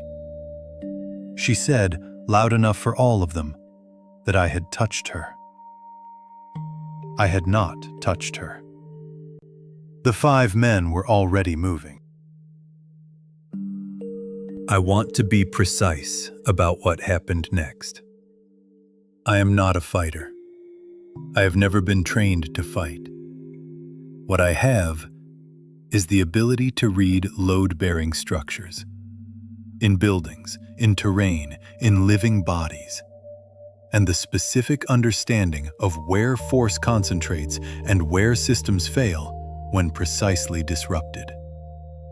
I have been beside Lyra and Phalwyn through multiple engagements, reading their combat the way I read everything, structurally. not to learn technique, to understand the logic underneath it. I did not have Lyra's speed. I did not have Phalewin's precision. I had not been trained by anyone. I had the logic, and 5 men who had been arranged to perform a task in a specific sequence and had never encountered someone who read the sequence before they executed it. The first one grabbed my upper arm. He gripped hard, the grip of someone who expected resistance to pull away from. I stepped into it instead. His hand was in the wrong position for the direction I moved. I found the pressure point at the junction of his forearm and inner elbow, the specific nerve cluster that under direct pressure at the correct angle produced immediate and complete loss of grip function, followed by numbness from elbow to fingertips.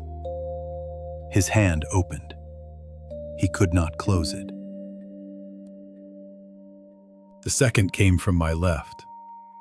I had read his dominant side from the way he stood, weight on the left foot, pivot direction to the right. When he moved, I went right, outside his dominant arc. One precise application of force to the peroneal nerve, just below the outer knee. His leg received a signal it could not process. He went down. The third was the largest. He came from the front, with the specific intention of a man who expected his size to resolve the situation. I did not try to stop him physically. I read his weight distribution, the forward lean of someone who intended to grab rather than strike, and moved to the angle where the grab could not complete. He overextended. I found the ulnar nerve at his inner elbow and applied direct pressure. His arm went electric from elbow to little finger. The grip that was already closing failed completely. The fourth came from behind. I did not read this one in time. The impact caught me across the upper back, hard, an elbow or a forearm. The specific force of someone who knew how to hit rather than just swing. I went forward into the bar. The corner of it caught my eyebrow on the way. I caught the edge with both hands, turned. He was winding up for the second strike. I did not wait for it. A precise strike to the solar plexus. The celiac plexus beneath it produces immediate diaphragm spasm. The body interprets this as the cessation of breathing. Approximately 30 seconds of complete physical incapacitation, regardless of size or fitness. He sat down on the floor of the bar. He was breathing. He did not know he was breathing. He would be fine in 30 seconds. The fifth had been watching all of it. He looked at 4 men on the floor in various states of confusion. He looked at me standing at the bar, with a cut above my right eyebrow, my hands at my sides, my weight distributed in the way it had been distributed since I started traveling with people who understood how to stand. He was the one who had hesitated longest when the woman gave the signal. The one whose face I filed as someone who thought before he moved. He was thinking now. He decided he had somewhere else to be. He left. I noted his face, filed it, in the place where I put things that were not yet problems, but were moving in that direction. The woman was gone. She had left during the engagement, which told me the engagement had been designed to create exactly that window. Not a punishment, a distraction. Whatever she had needed to do in the 30 seconds while 5 men occupied my attention, she had done it and left. I sat back down at the bar. The barman looked at the men on the floor, then at me. Then he put another cup in front of me, without being asked, and found somewhere else to look. I sat with the cup for a moment. I was not thinking about the 5 men. I was thinking about the mark on her wrist. 3 lines, parallel, angled. I opened the journal to a clean page, drew the mark exactly as I had seen it. 3 lines, parallel, slightly angled, the inside of a left wrist. Below it, I wrote one question. Whose mark is this? Then I looked at the other question, still unanswered, on its own page. Why am I here? 2 questions, 1 night, neither answered yet. I finished my drink and I went back. Lyra and Phalwyn were both awake when I returned. This did not surprise me. Neither of them had been sleeping when I left, and neither of them were people whose bodies made that kind of decision without consultation. Lyra had her hand near the shoulder pouch before I finished opening the door. She read the situation in approximately 3 seconds, the set of my posture, the way I was carrying my back, the cut above my right eyebrow. With the flat precision of someone identifying a problem before assessing it, Lyra said that I had been in a fight.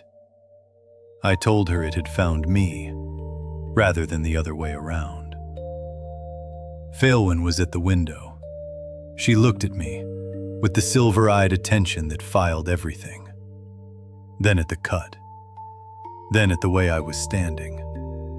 She said she wanted to know exactly what happened. I told them.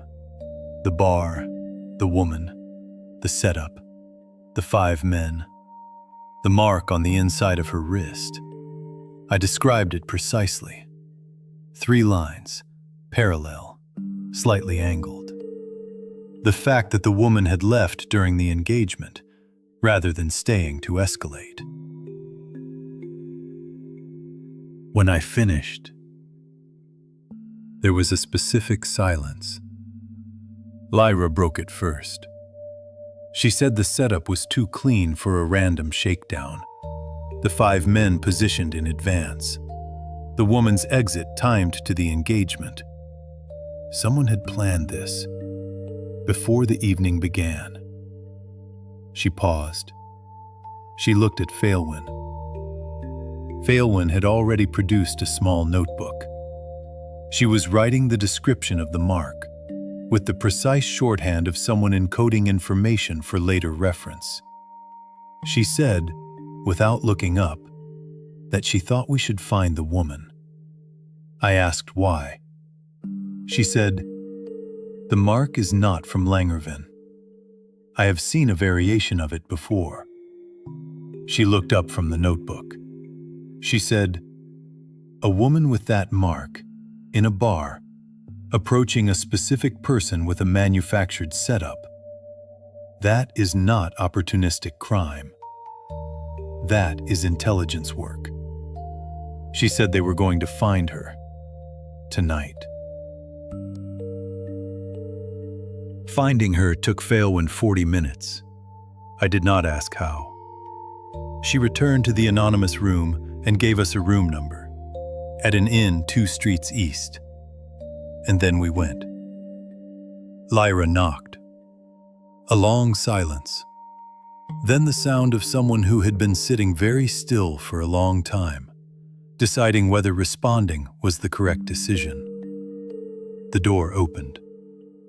She was still dressed, her pack against the wall, partially organized, not finished, not abandoned.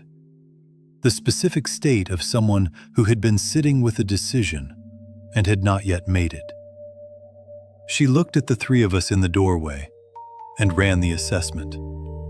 I could read it happening behind her eyes, the rapid calculation of someone for whom risk assessment had become as automatic as breathing.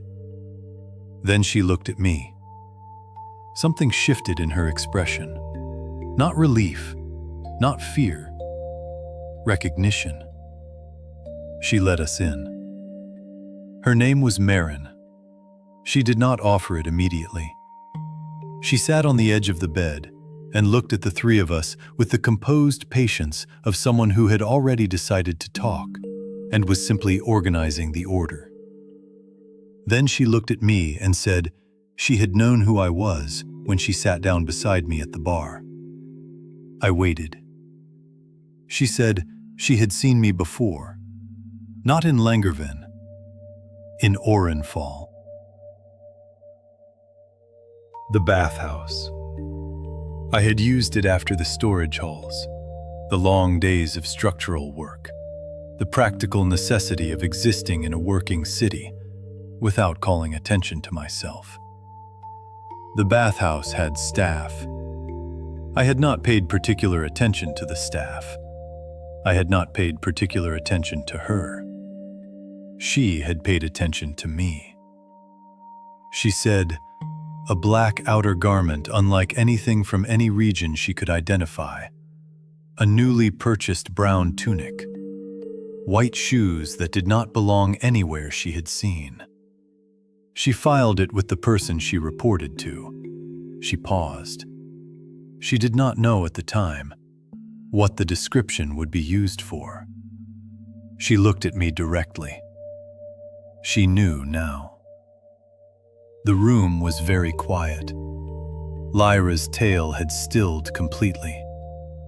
Phalwyn was looking at Marin with the silver-eyed attention of someone reading a structure rather than a person, looking for the load-bearing elements, the stress points, where the weight was actually going. Marin continued. She said she had been working for the organization for 4 years.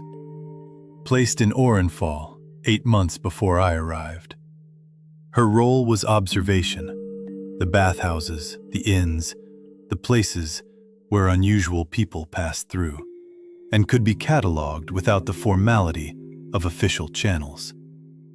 She had filed hundreds of descriptions. Most of them were nothing. Some were flagged for follow-up. Mine had been flagged immediately. She said she had followed us to Langerven, not as assignment. She had not been told to follow.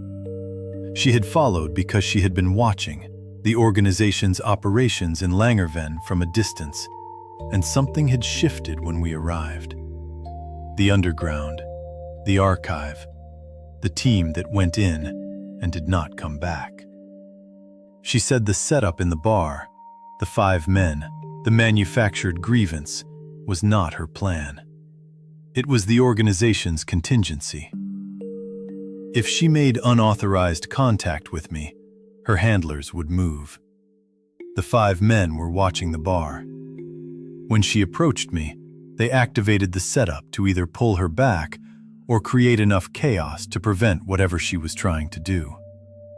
She had not known this at the time. She had worked it out afterward.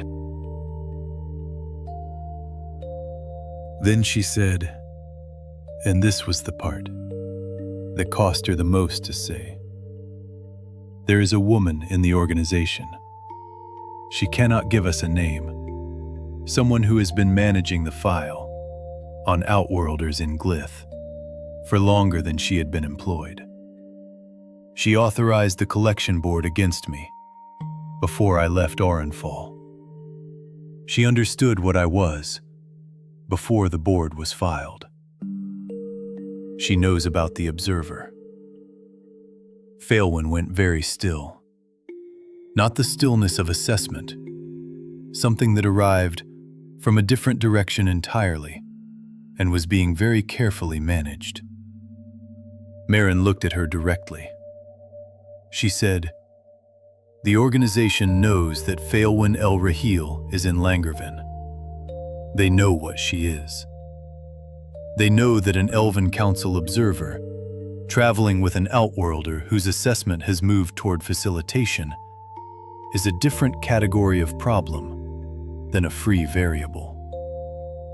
She said it with the flat precision of someone stating a tactical fact, rather than issuing a warning. Phalwyn is now a specific target. Not because of anything she has done in Langerven, because of what she represents. A protected outworlder is significantly more dangerous to the organization's plans than an unprotected one. The room held this. I looked at Pheowyn. She was looking at Marin, with an expression I had not seen before. Not the calculation I knew, not the assessment. Something that arrived from a different direction entirely, and was being very carefully contained. I looked at Marin. I asked her quietly, because the question deserved precision, why she was telling us this. She was still for a moment. Then she said she had filed a description in Orenfall, and she could not unfiled it. She had been watching what the organization did to people it considered loose ends. She had already become a loose end, whether she talked to us or not. The 5 men in the bar were not a contingency. They were the plan. She was the plan. Her role was to get me out of the bar, willing or not, into the street, into whatever was waiting outside. She said she had known this when she sat down beside me. She had done it before, many times. Different cities, different targets, different handlers who gave her the same instructions in different words. She was placed, positioned, pointed at people, and she moved in the direction she was pointed. This was simply what her 4 years had been. But I had declined, politely, without calculating what the declining would cost me, without agenda, without the specific awareness of someone who understood they were being approached for a reason. She had sat with that for a moment longer than the job required. In 4 years of working for people who calculated how to use everything they encountered, she had not once seen someone who did not calculate how to use her. That seemed worth something. The room was quiet for a long moment. Then I asked, "Do you have enough money to leave?" She said yes. I told her, not as a suggestion, as a structural fact. Leave tonight. Not in the morning, tonight, before the city goes fully quiet, while the gates are still open and the traffic is still moving, and one more person leaving is simply one more person leaving. She looked at me for a moment. Something moved across her face. The specific expression of someone who has been making calculations for so long that receiving a simple recommendation without agenda attached to it requires adjustment. She said she would. Lyra looked at her. She said directly, briefly, with the genuine quality of someone who found this true and saw no reason to imply otherwise, that she hoped the next city was kinder than this one. Marin looked at her. Something at the corner of her mouth moved. Not quite a smile. The ghost of the person she had been before 4 years of filing descriptions in cities that were not her own. She said, "Most of them are." We left her there.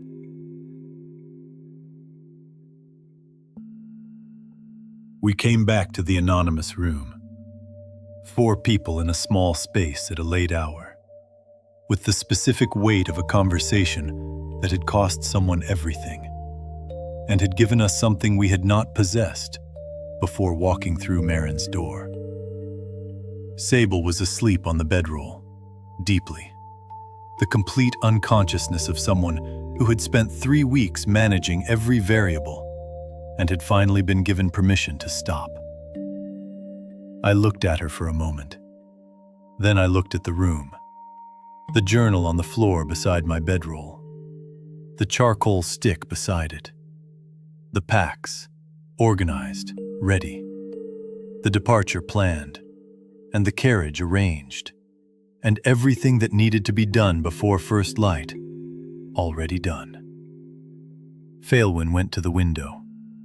Lyra sat against the wall beside the door, her shoulder pouch in her lap, not sleeping, present in the specific way she was present when she was processing something, at a frequency below conversation. I sat on the edge of my bedroll. After a while, I opened the journal. I turned to the page with the mark I had drawn. 3 lines, parallel, slightly angled. The inside of a left wrist. Below it, whose mark is this? I crossed the question out, not aggressively, one clean line through it. I knew whose mark it was now. The question had been answered at a cost I had not set and could not change. I did not write the answer beneath it. I turned to a clean page. I held the charcoal stick for a moment. Then I drew Corin's hands. Small, holding bread the way you held something when you were not sure it would come again. The specific quality of a child's hands, doing something careful, uneven knots on a rough cord. I looked at the sketch for a long time. Then I thought about what Marin had said. Not the part about Phalewyn, not the part about the organization. The part at the beginning, the description she had filed in Arenfall. A black outer garment unlike anything from any region she could identify. White shoes that did not belong anywhere she had seen. She had filed this before I had done anything. Before the archive, before the scaleback, before the fault wall and the knocking, and the 3 weeks of everything that had assembled itself into what we now knew. Just the clothes. I sat with this for a while. Then I made a decision that had been available to me since the first city I walked through in this world, and that I had simply not made yet. In the next city, I would change them. Not because what I was wearing meant nothing. It meant something, the jacket especially. But Lyra was in this with me. Phalewyn was in this with me. And the clothes were something I could actually do something about. I closed the journal without writing it down. Some decisions did not need to be recorded. They simply needed to be made. I sat with it closed for a while. Then I opened it again. And the other question arrived. Not because I summoned it, because the night had finally produced the specific conditions that made not asking it impossible. A woman had told me the truth at significant cost. The organization that wanted me neutralized had been tracking me since the first city I spent real time in. The observer beside me had been carrying knowledge she had not given me yet, and would give me eventually. And I did not know what it was, but I knew it existed. All of it produced the same question from a different direction. Can I go back?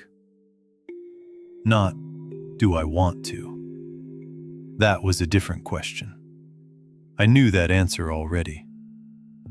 Can I? I had read everything in the Langervan library that was worth reading about Outworlders. The records documented arrivals, skills, partial fates. They did not document returns. Not one. Not a rumor carefully notated as unverified. Not a fragment suggesting the possibility had been considered.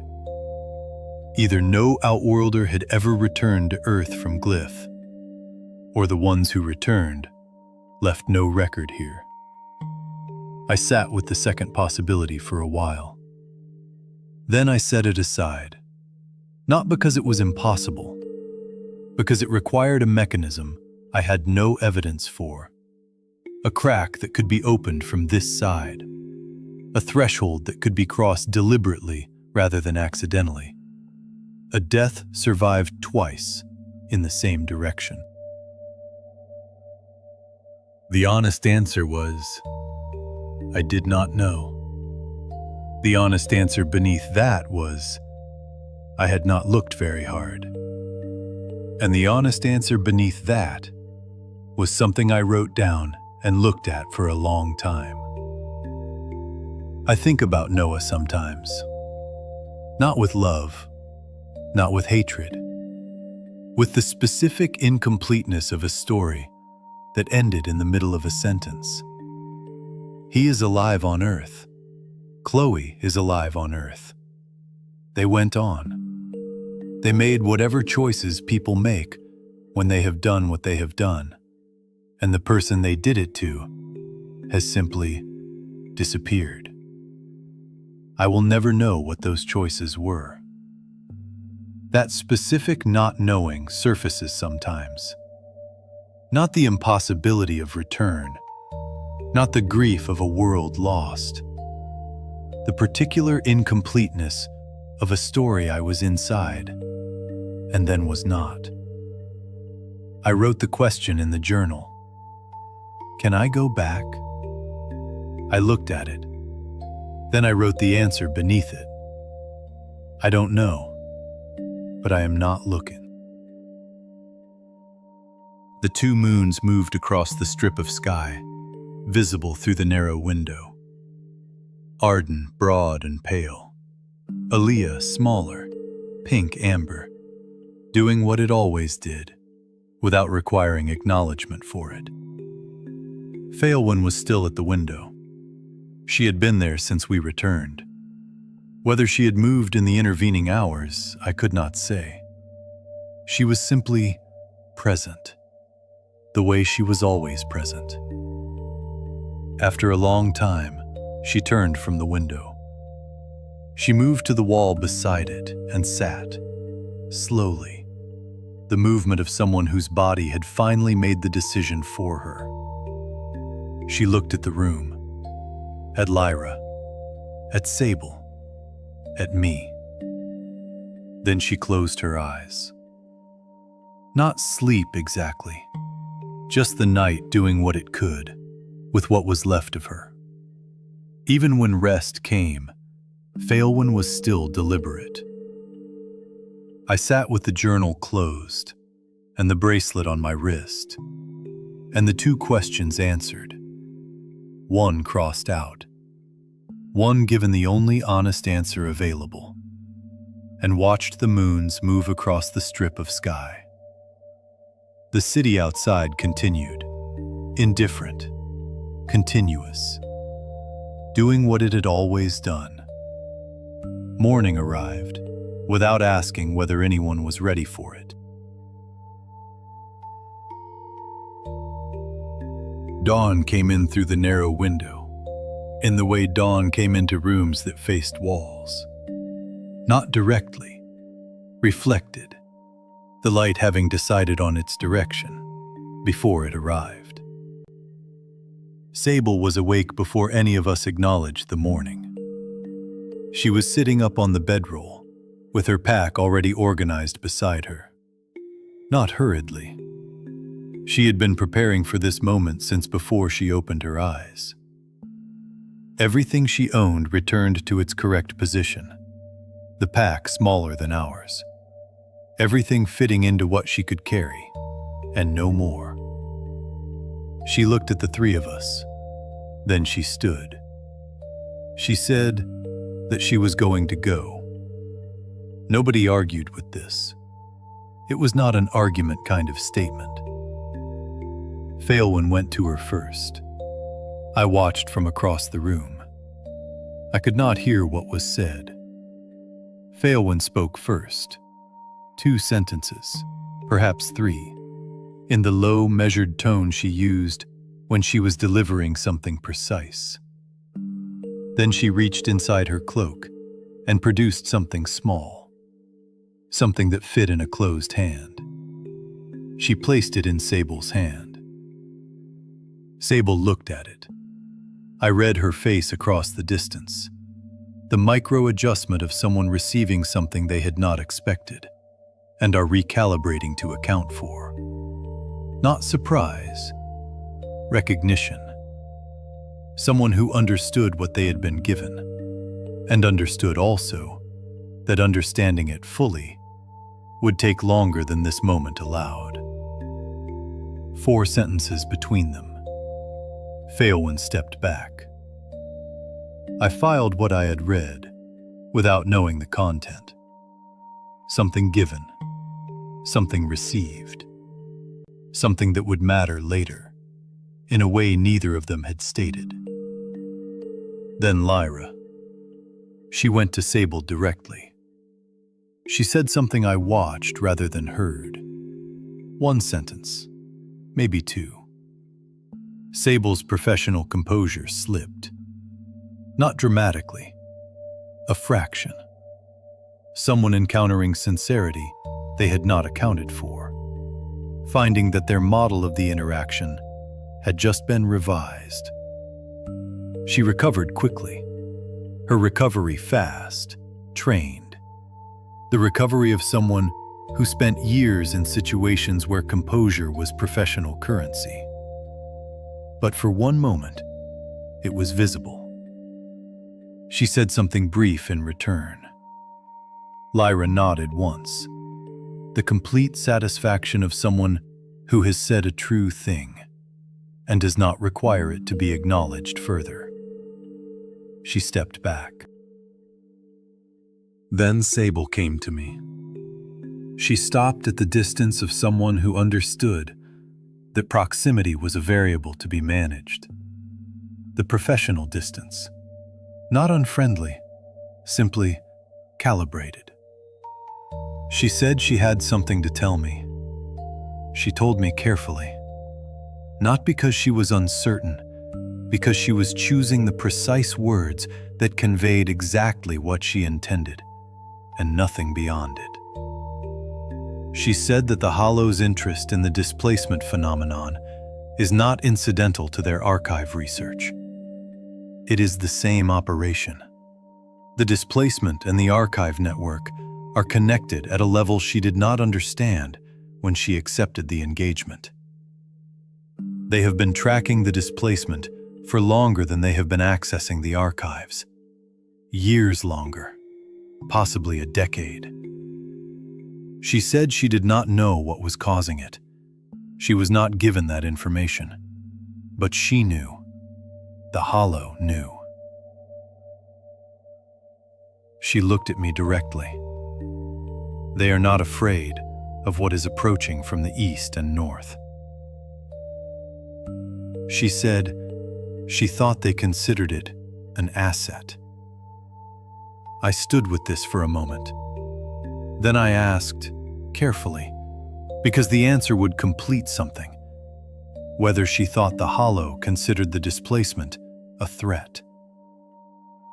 She said, no. She thought they were anticipating it. I thanked her. She received this with the brief nod of someone for whom gratitude was information rather than warmth. Filed, noted, moved on from. She picked up her pack, adjusted the strap with the practiced motion of someone who had done this 10,000 times. She looked at me one more time. The expression on her face was one I had been building a model of since the archive. Someone who had decided something and was not going to say what they decided. Not hostile, not warm, just settled, internal, complete. Then she turned and walked out of the anonymous room. I went to the doorway.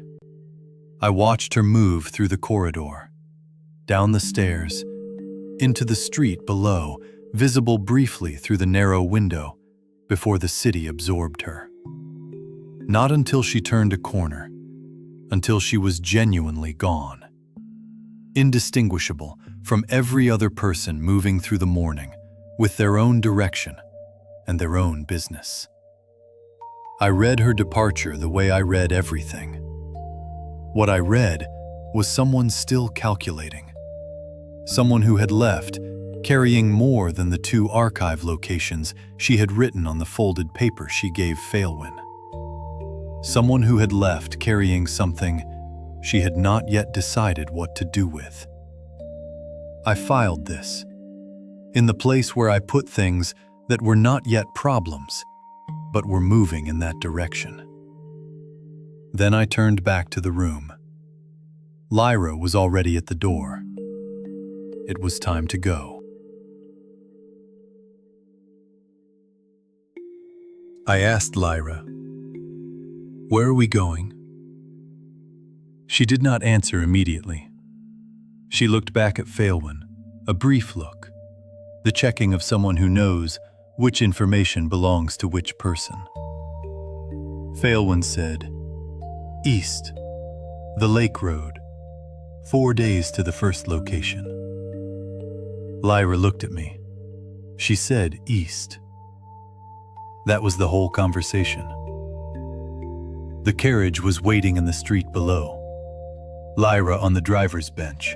She had climbed up before either of us had finished coming through the door. The horse looked at her. She looked at the horse. Some brief assessment occurred. She clicked her tongue once, and the horse settled. Phalewyn and I took the covered bench. The city was in full morning operation around us. Commerce and noise, and the particular vitality of Langervan, doing what Langervan always did. Moving things, absorbing things, indifferent to whatever was happening inside any specific anonymous room on any specific morning. From the driver's bench above, Lyra, humming, something half-formed, fragmentary. The absent melody that meant she was managing something and had not finished managing it, but was moving forward anyway. I registered it, filed it in the place where I put things that were warm rather than useful. Phalewyn was beside me, reading the city through the carriage window with the silver-eyed attention she brought to environments she was about to leave. Cataloging, filing, thorough in the way she was always thorough, understanding that you read a place most clearly in the moment of departing it. I was reading too. The buildings, the load-bearing elements, the specific confidence of stone that had been carrying weight for long enough to have developed opinions about it. I had been reading Langervan since we arrived. This was the last reading. I saw a cart moving in the same direction as us, toward the gate. Not horse-drawn, pushed by one city guard and escorted by another. The cloth covering the cart was plain, dark, tied at the corners with practiced efficiency. Bodies went out of cities, not into them. I registered this before I registered anything else about it. The direction, the guards, their movement, not urgent, not casual. The pace of a task that needed to be done before the morning traffic peaked. Then the cloth shifted at the edge, just at the corner, just enough. A wrist sticking out from beneath it, the hand slightly open, the relaxed quality of something that had stopped requiring anything from the body it belonged to. The inside of the wrist, 3 lines, short, parallel, slightly angled. I stopped breathing. Not as a decision. My body made it before my mind caught up. The involuntary arrest of someone whose system has just received something it was not prepared to receive, despite having known, on some level, that it was coming. I had told her to leave tonight. She had said she would. The cart continued at its unhurried municipal pace. The guard pushing it adjusted his grip on the handle, without looking up. The escorting guard walked beside it, with the practiced indifference of someone performing a function they had performed many times. They did not know her name. I watched the cart until it passed through the gate. I thought about the bar, about the 5 men, about the one who hesitated, who decided he had somewhere else to be, who had been in that bar the same night she tried to warn me, who had been part of the same operation that activated the Hollow's contingency against her. He had been part of what produced the cart. I did not say this out loud. I did not say anything for a moment. There was a specific duration, brief, internal, between seeing the wrist and being able to make the words available. Not long. Long enough. Then I told Lyra and Phalewyn, in the tone I used when I was delivering a structural conclusion, what I had seen, what the mark meant, who the wrist belonged to. Neither of them asked who. They already knew. Lyra's humming stopped. The silence where it had been was louder than anything that followed. Phalewyn looked in the direction the cart had gone. For a long moment, she was completely still, integrating something that confirms a conclusion they had been hoping was wrong. Then she looked forward. She said, "We are leaving the city now." Lyra clicked to the horse. The carriage moved faster. The main gate was in full morning operation. The guard approached with the professional attention of someone looking for problems, and not yet finding one. Papers, Lyra's guild registration, Phalewyn's documentation, my registration card. He looked at the card. He looked at me through the carriage window. He wrote something in his ledger. Then he held out his hand. I looked at the card for a moment. The stamp of the city's seal. The date of registration. Builder. Structural work. Origin listed as South. The administrative artifact of a specific decision, made on a specific morning, when I had needed 3 days of buffer between being found and being acted on. 3 days. It had been considerably more than 3 days. The card had done what it was designed to do, and so had the city. I put it in his hand. He filed it, waved us through. Lyra clicked to the horse. The carriage moved. On the other side, the lake road. The lake, broad and silver in the morning light. Langervin behind us. I did not look back. Not because there was more worth facing ahead, because what was behind me was something I could not fix by looking at it. I had told her to leave tonight. She had said she would. The Hollow was more efficient than one conversation in a small room at night. I had told Corin the situation would resolve. Both times I had given the most honest assessment available, with the information I had. Both times, it was not enough. That was the specific weight of it.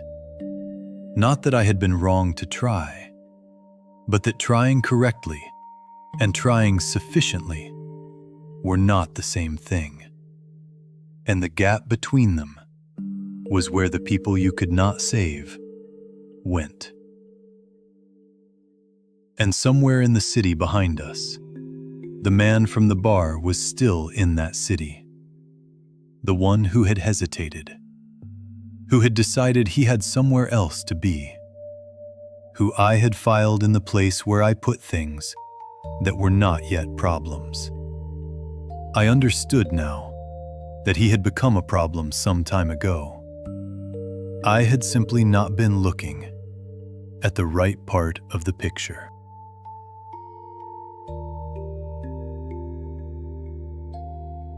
The lake road opened ahead of us. Lyra brought the carriage to its traveling pace, not the urgency of the gait, but not the unhurried rhythm of people with time to spare either. The pace of people who understood that distance was now the most useful thing available, and were converting the morning into it efficiently. I read the carriage as we moved. The wheel assembly, 4 spokes, slightly worn on the right axle, several seasons of this specific road. The bench beneath me, its joinery clean, the wood selected for the specific grain that resisted splitting under vibration. Someone had built this carriage with care. I noted this, filed it in the place where I put things that were simply worth appreciating. The category felt smaller this morning than it usually did.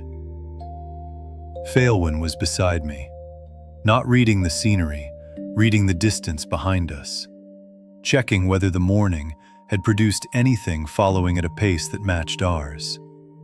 It had not. From the driver's bench above, Lyra humming faintly. Something half-formed, dissolving before it became anything definite, then starting again. The absent melody of someone who had processed the worst of the morning and was on the other side of it. Not past it, on the other side of it. There is a difference. The city was gone from sight within the first hour. The road curved with the lakeshore. Langervin receded behind a headland.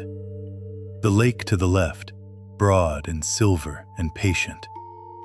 The terrain to the right, shifting from the maintained edges of the city's influence to the more honest character of road that existed for practical reasons rather than impressive ones. Lyra stopped the carriage at the way station mid-morning. The horse needed water. She climbed down, led it to the trough at the eastern wall, let it drink. I stepped out and read the way station. The eastern roof section had collapsed. Foundation settlement, years of it, gradual enough to be invisible until the timber gave way.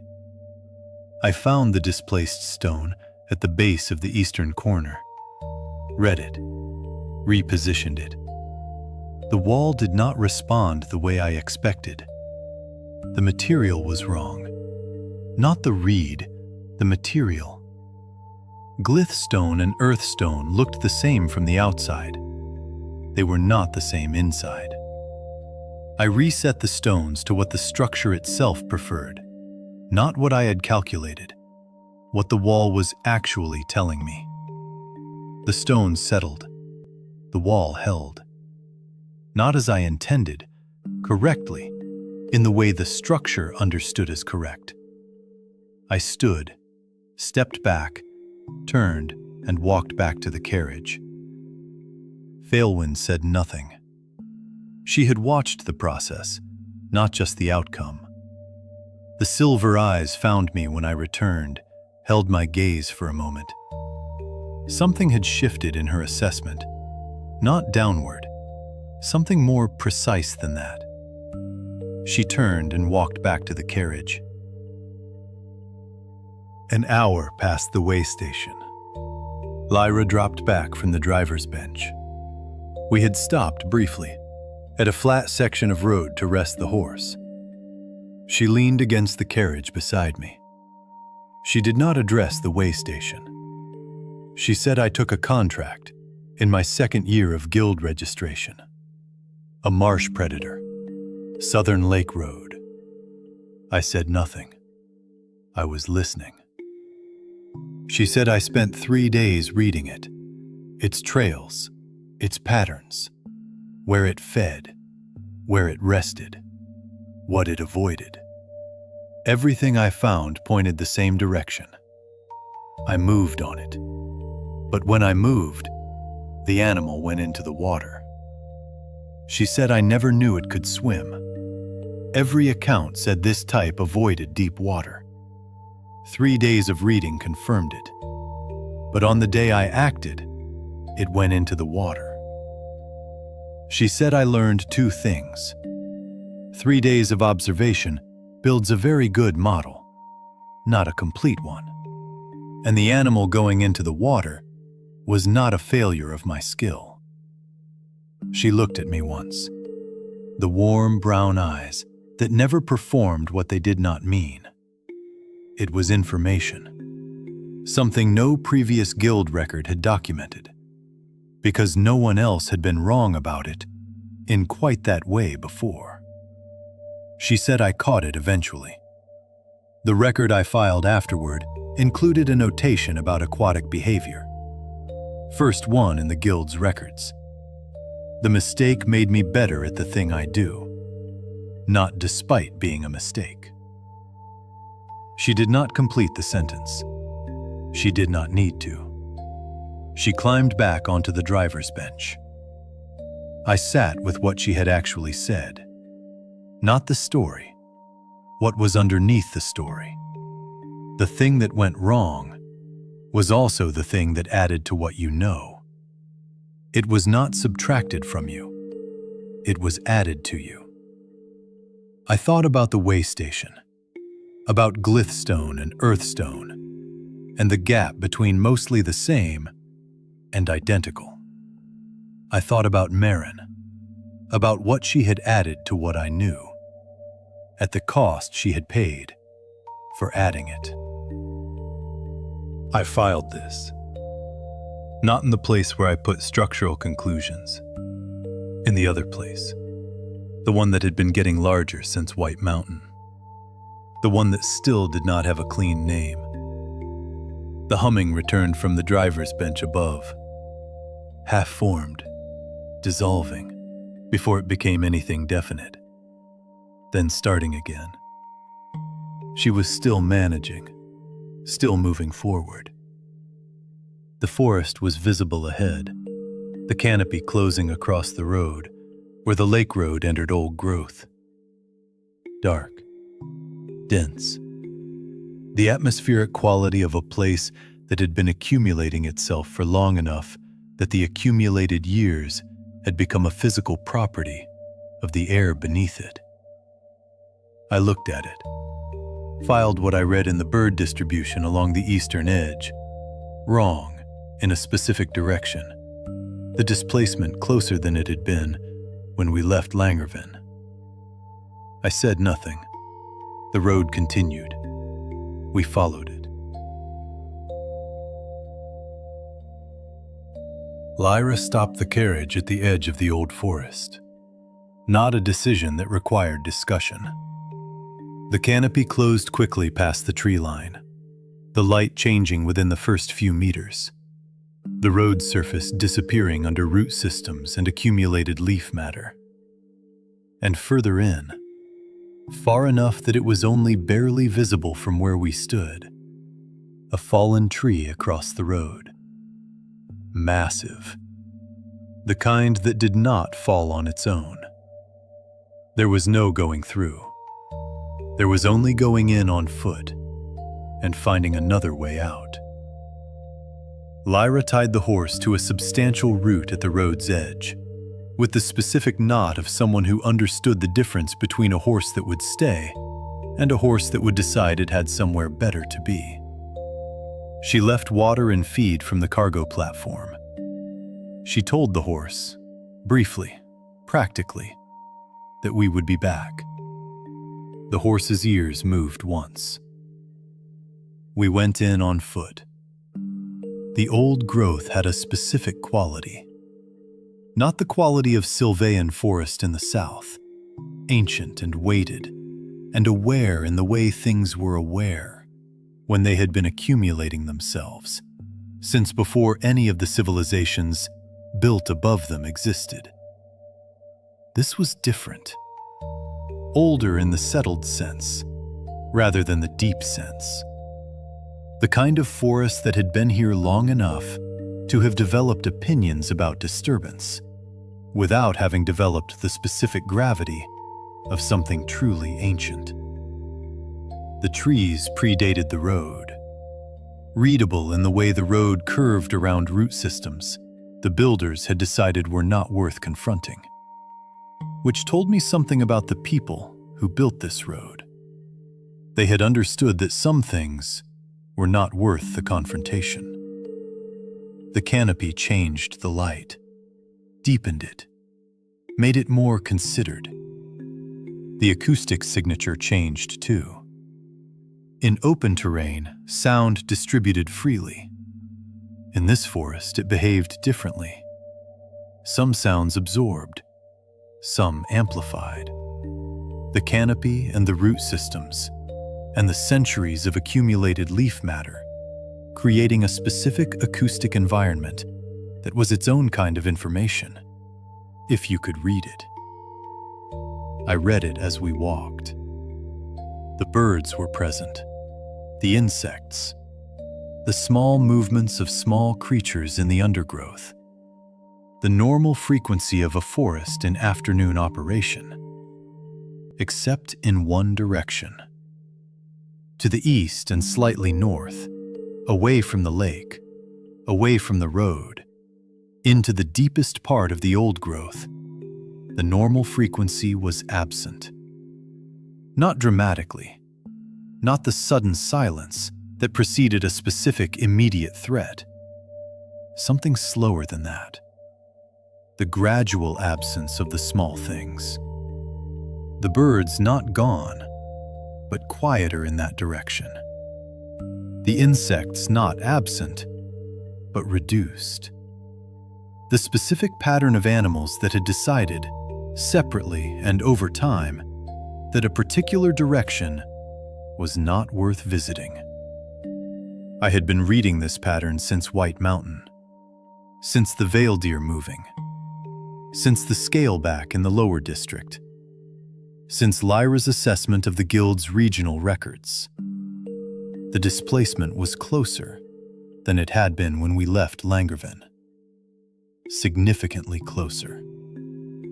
I noted this, said nothing, filed it in the place where I put things that were not yet ready to be shared. Lyra was slightly ahead. Her humming had stopped when we entered the forest. Not because of the forest itself, because the forest required a different kind of attention, and her body understood this before her mind did. Her ears were tracking, both of them, the full directional attention of someone reading an environment rather than moving through it. I had been hearing the humming since the way station, the half-formed, fragmentary melody of someone managing forward. Its absence now was its own kind of information. Failwyn was to my right, hand at the hilt.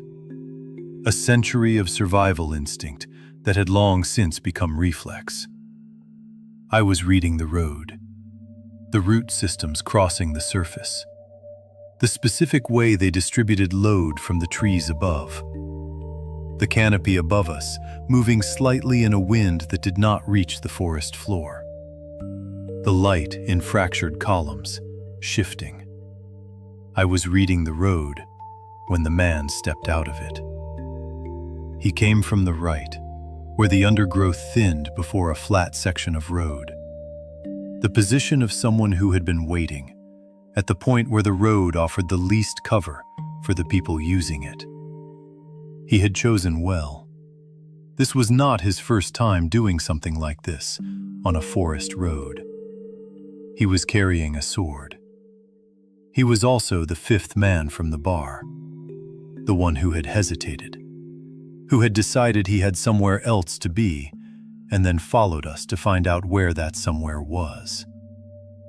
He looked different in the forest, more certain, less calculating. The look of someone who had received instructions overnight and was now executing them rather than improvising.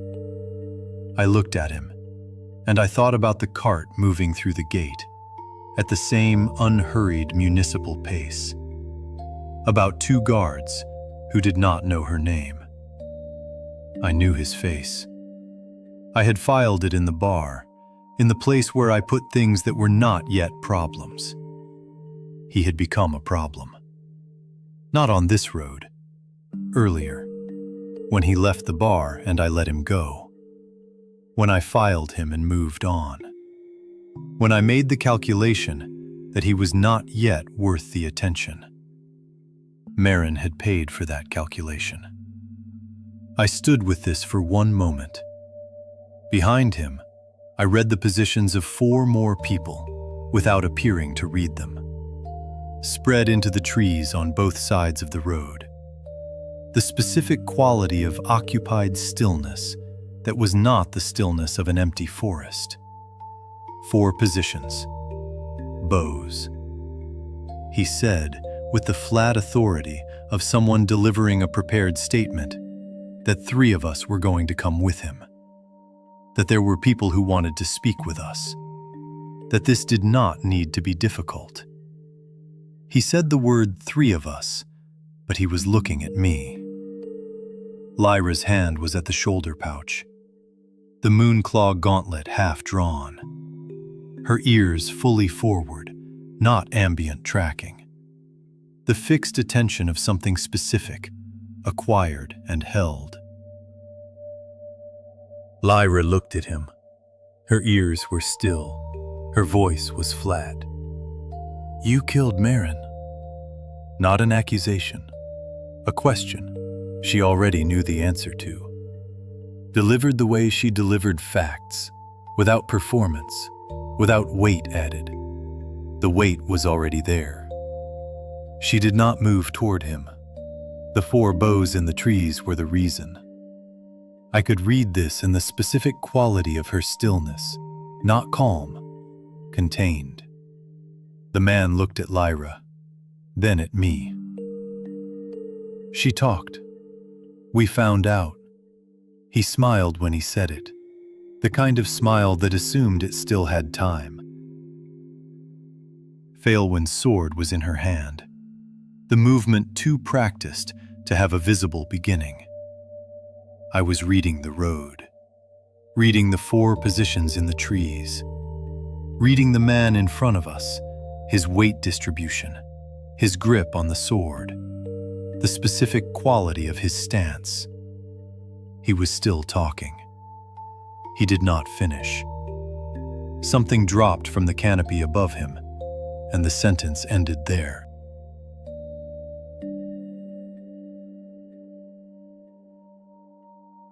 I felt it in my chest before my ears processed it.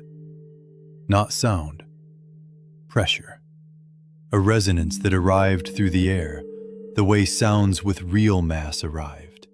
Not at the eardrum first, but in the sternum, in the bones, in the frequency that living things registered, below the threshold of hearing, before they registered it above it. Then my ears caught up. 3 seconds, deep, resonant, not loud, present. The way something is present when it does not need volume, because it carries weight instead. Not a roar, not a warning, a statement. The man on the road, who had been in the middle of the speech, he was not going to finish, looked up. Lyra said it, barely above a breath. Gray mantle. One word. The flat, precise identification of someone who had heard this sound before, or had heard enough about it from people who had survived it, that the identification arrived without deliberation. My mind registered the direction before fear arrived. Above and ahead. Canopy level. Approximately 25 meters. The canopy gap, where 2 large trees left a corridor of sky between their upper branches. The silhouette. Large in the way that required recalibration of scale reference. Backlit against the sky. The shape of something that moved on all 4s, but was not built the way 4-legged things were built. The shoulders too high, the arms too long, the head too large and too heavy for the neck that carried it. It was testing the branch beneath it. One hand placed, weight applied incrementally. The branch assessed before commitment. Deliberate, intelligent.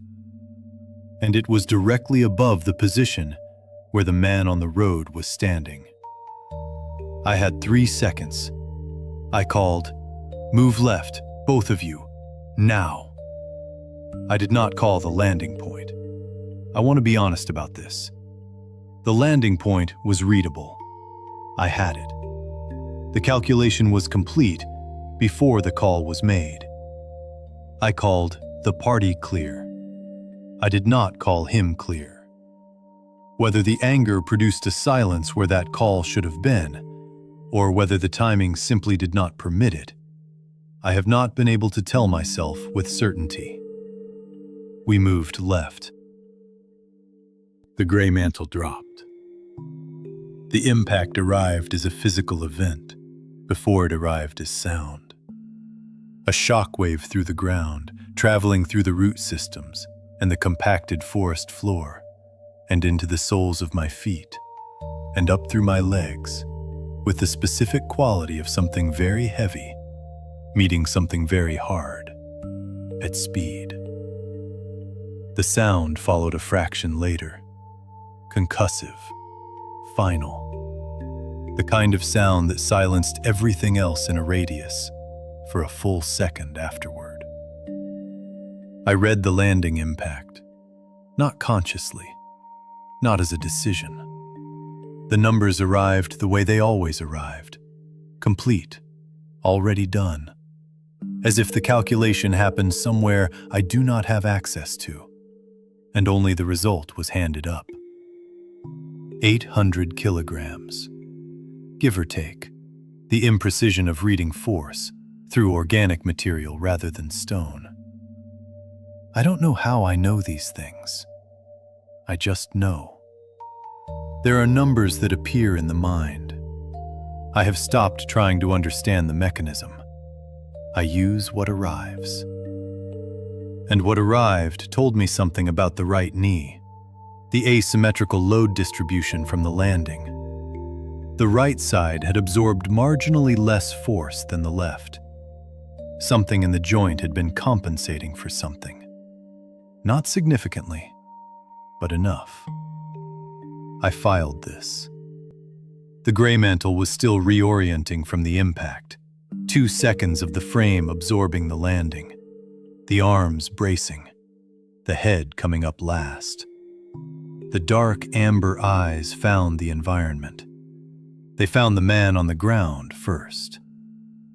He was the closest moving thing, the thing that had been making noise, the thing at its feet, struggling to rise. The gray mantle did not assess this for long. The claw came down. Not a swing, a specific downward strike. The massive front claw finding him with the focused efficiency of something that did not distinguish between threats and obstacles. He did not make another sound. From the trees, the sound of bows, 4 of them. The snap of release in rapid succession. The specific sound of men acting before thinking, because their leader had just died at their feet, and their bodies had resolved the question before their minds caught up. One of them shouted something, a name, Jeb. Shouted the way you shouted a name when you already knew the person was gone. And the shouting was not information, but the specific involuntary sound of a mind encountering something it had not prepared for. 3 arrows found the gray mantle's hide. They stuck, but the stuck was wrong. The arrows had penetrated the outer layer of dense guard hair and were held there by friction. Visible, present, and utterly meaningless. They had not reached the tissue beneath. They were sitting in the fur, the way needle grass sat in a boot. The same mechanism, the same quality of mild inconvenience. The gray mantle looked at them. It shook itself once, the massive frame shuddering, from the base of the tail to the top of the skull. 2 arrows fell. The third shifted and held. It ignored this. Then 4 men in the trees made the fastest correct decision of their lives. They ran. They left their bows. They left their positions. They left whatever plan had brought them to this forest road, and they moved in 4 different directions, with the focused speed of people who had decided that direction did not matter, as long as it was away. The forest absorbed them. The sound of running lasted approximately 15 seconds. Then the forest was quiet again. The specific quiet of a place that had just processed something significant and was now waiting to find out what came next. The gray mantle turned. It found 3 people standing in the road. The dark amber eyes moved across us. Not the way animals read threats, by instinct, by scent, by the specific frequency of fear, by the specific intentionality of something that was assessing rather than reacting, looking for the load-bearing element, the point where pressure would produce failure. It settled on Failwin, the most composed, the most still, the most controlled in her posture and her breathing, and the specific quality of her presence. In the patience of its assessment, in how long it held before deciding, I read experience, considerable experience. And what it settled on was the most composed, the most still, the most controlled, the threat it understood least. Failwin met its gaze. She did not move. I looked at the landing impact, the ground where it had come down, compressed, the root system beneath displaced fractionally by the force of something very heavy arriving from height. The distribution was not symmetrical. The left side had absorbed marginally more force than the right. The right leg had contributed fractionally less to the impact absorption. What arrived told me something about the right knee. Something in the joint had been compensating for something. Not significantly, but enough. I filed this. The gray mantle moved, not committed, fainting left, the full weight of its body beginning the motion, and then arresting at the last possible moment before genuine engagement. Testing our responses, learning the geometry before deciding. I called it faint, hold. Lyra held, the moonclaw gauntlet fully drawn, her elbow slightly bent, the specific ready position of someone who had been in this configuration before. Failwin held, her sword at the angle that the next second might require. The gray mantle read our responses. It was still for 1 second, 2 seconds. Then it did something I had not anticipated. It read my call. It had seen Lyra's weight shift fractionally when I spoke, the micro-adjustment of someone receiving instruction before the instruction was complete. It had identified the source. It understood that the man in the middle was directing the other 2. It did not commit to Failwin. It committed to Lyra. The change of direction was fast, in a way the feint had not prepared us for. The hand came down in a sweeping strike, the kind that covered a wide arc, designed to clear a space rather than catch a specific point. Lyra moved. She drove inside the arc, got her body into the space where the sweep could not complete. Mostly. The back of the hand caught her, not the full force of the committed strike, but the scale-covered back of it, passing through the space she had almost fully vacated. The fraction that found her was sufficient. She went sideways, hit the forest floor hard, rolled, came up on one knee, functional, alert. The moonclaw gauntlet still in her hand, but on the wrong side of the engagement, outside the geometry, needing time to reposition. The gray mantle turned toward the movement on the ground. The dark amber eyes found her. The head lowered, the massive frame beginning the weight shift that preceded commitment. I was reading, calculating, the geometry assembling itself. Lyra's position, the creature's weight distribution, Failwind's position, the angle I needed Lyra to approach from. The variables were too many and moving too fast. I did not have the call yet. Failwind moved.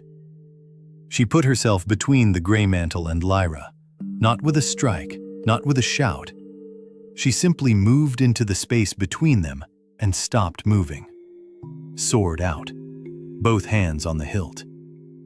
Her weight distributed the way it was distributed when she had decided she was not going to move from a position, regardless of what arrived at it. The gray mantle committed to her. The scale crest caught her shoulder, not the claw, the armored shoulder itself, the ridge of interlocked scale plates, passing through her guard as the creature redirected its full weight toward her position. I expected her to stagger. She did not. What happened instead? I want to describe this correctly, because I have read structures for my entire professional life, and I have never seen a person do what I watched her do in that moment. She did not brace against it. The impact arrived at her shoulder, and instead of meeting resistance, it found a path. She had already made the path. The angle of her body, the placement of her feet, her back foot pressing into the root system of the forest floor with the deliberate certainty of someone who had decided the earth beneath her was part of the technique. The force traveled through her, not into her, through her, down through the line of her body and into the ground beneath her feet, dispersing into the root system, the way load dispersed through correctly designed stone. Not resisted, redirected. The ground absorbed what her body did not need to carry. Her back foot pressed deeper into the root system rather than sliding away from it. She held. I had read structures for my entire professional life. I had never seen a human body used as a load path before. She was 100 years old. I understood in that specific moment what 100 years of practice actually meant. And in the space that her holding created, Lyra was repositioning. I had the calculation now. The geometry had simplified. The angle resolved itself into a single, clean call. Lyra, right knee, lateral, 2 degrees right. She was already moving when the call arrived. The adjustment, integrated into the motion rather than added to it, happened the way it always happened between us. The motion simply arrived at the correct angle, instead of the angle it had been heading toward. No question, no hesitation. The moonclaw found the lateral ligament of the right knee.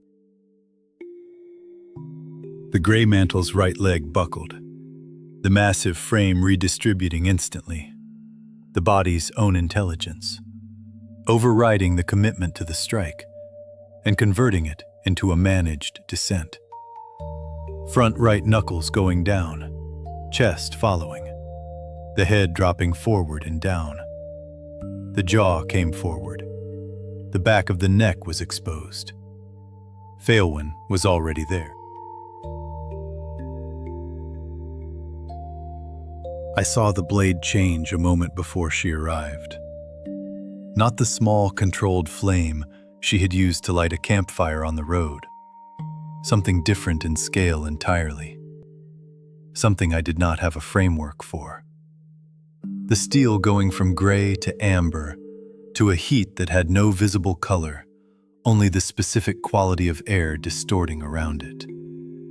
The way metal looks when it has been asked to carry something it was not made to carry and is managing it anyway.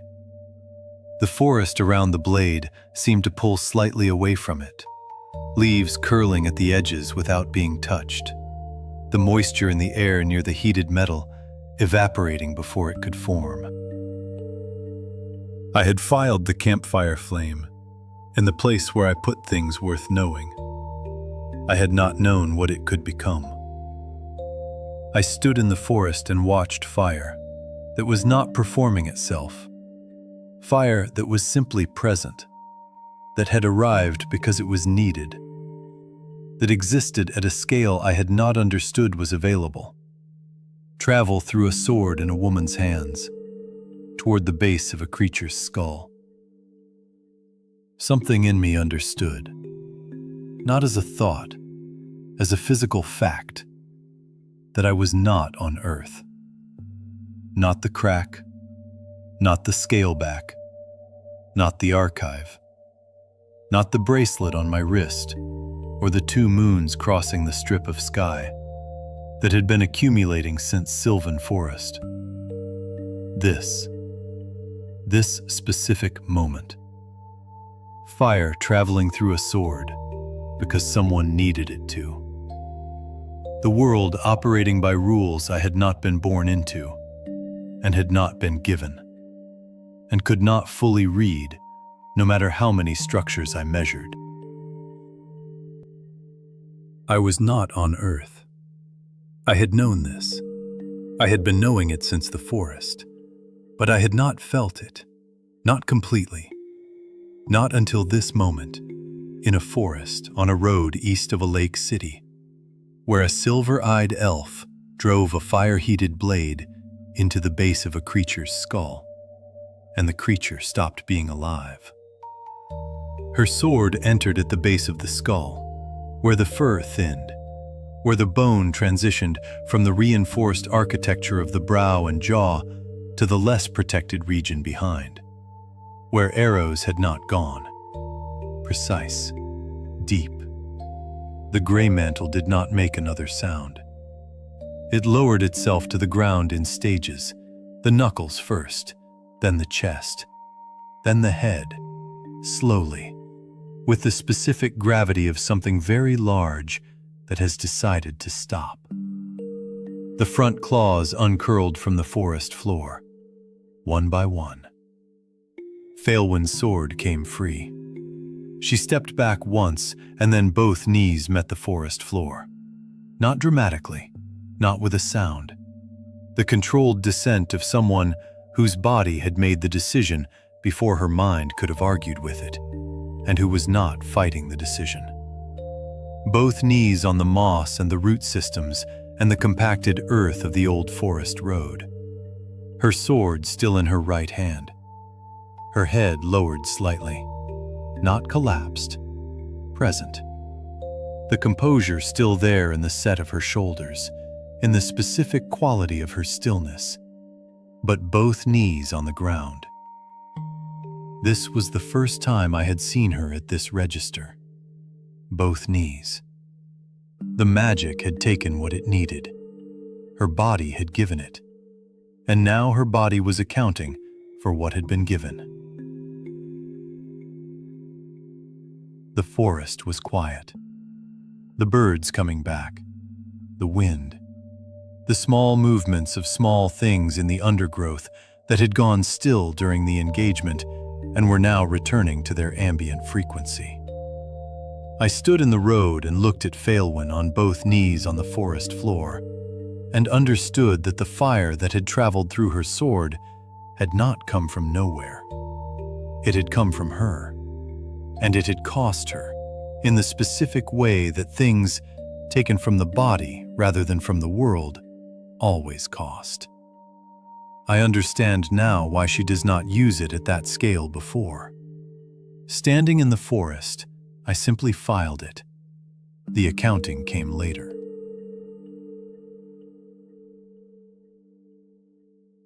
Nobody spoke. Not immediately. Lyra looked at Faelwyn on both knees on the forest floor. She put the Moonclaw gauntlet on the ground. She crossed the clearing. She did not say anything. She put her arms around her, Both hands, slow, she held with the quality of someone who has something to express and has concluded that the only adequate expression is this. And without making it obvious, without performing it, she held her up slightly. Someone who had read the situation accurately and was responding to what was actually there rather than what was being presented. Phalwyn received it. She did not pull away. She did not adjust her position or create distance. After a moment, her arms came up, brief, then released. The movement was small. I read it as real. And at the corner of her mouth, something present, not the ghost of something, a smile, small, there, and then not there. The brevity of something that arrived without announcement and did not stay long enough to become a performance. Despite the exhaustion, perhaps because of it. I had seen Phalwyn smile before, once or twice. Always brief, always real. Before Lyra, when it was just the two of us on the road, and there was no one else whose presence she was calibrating herself against. But this one was different from the others. Not in quality, in context. She was on both knees on a forest floor, having given something significant to end something significant. And the smile arrived anyway. I watched this from where I was standing.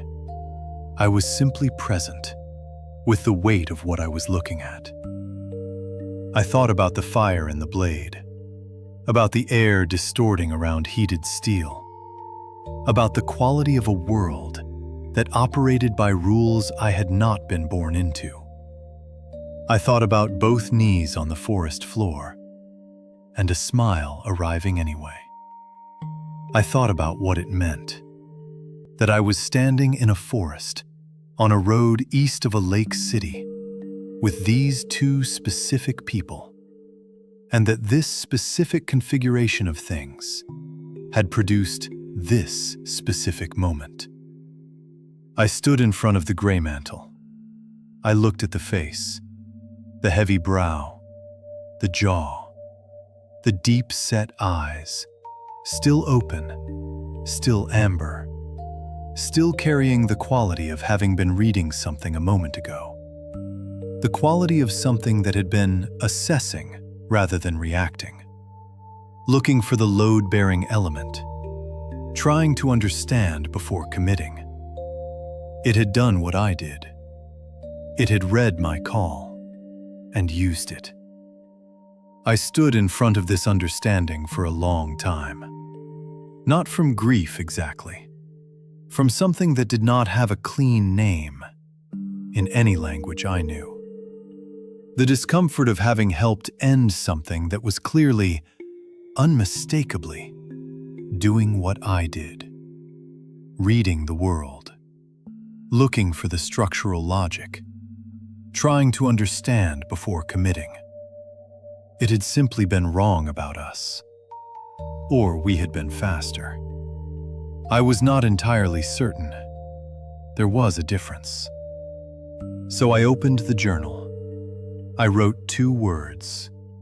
Looked at them for a moment. It knew.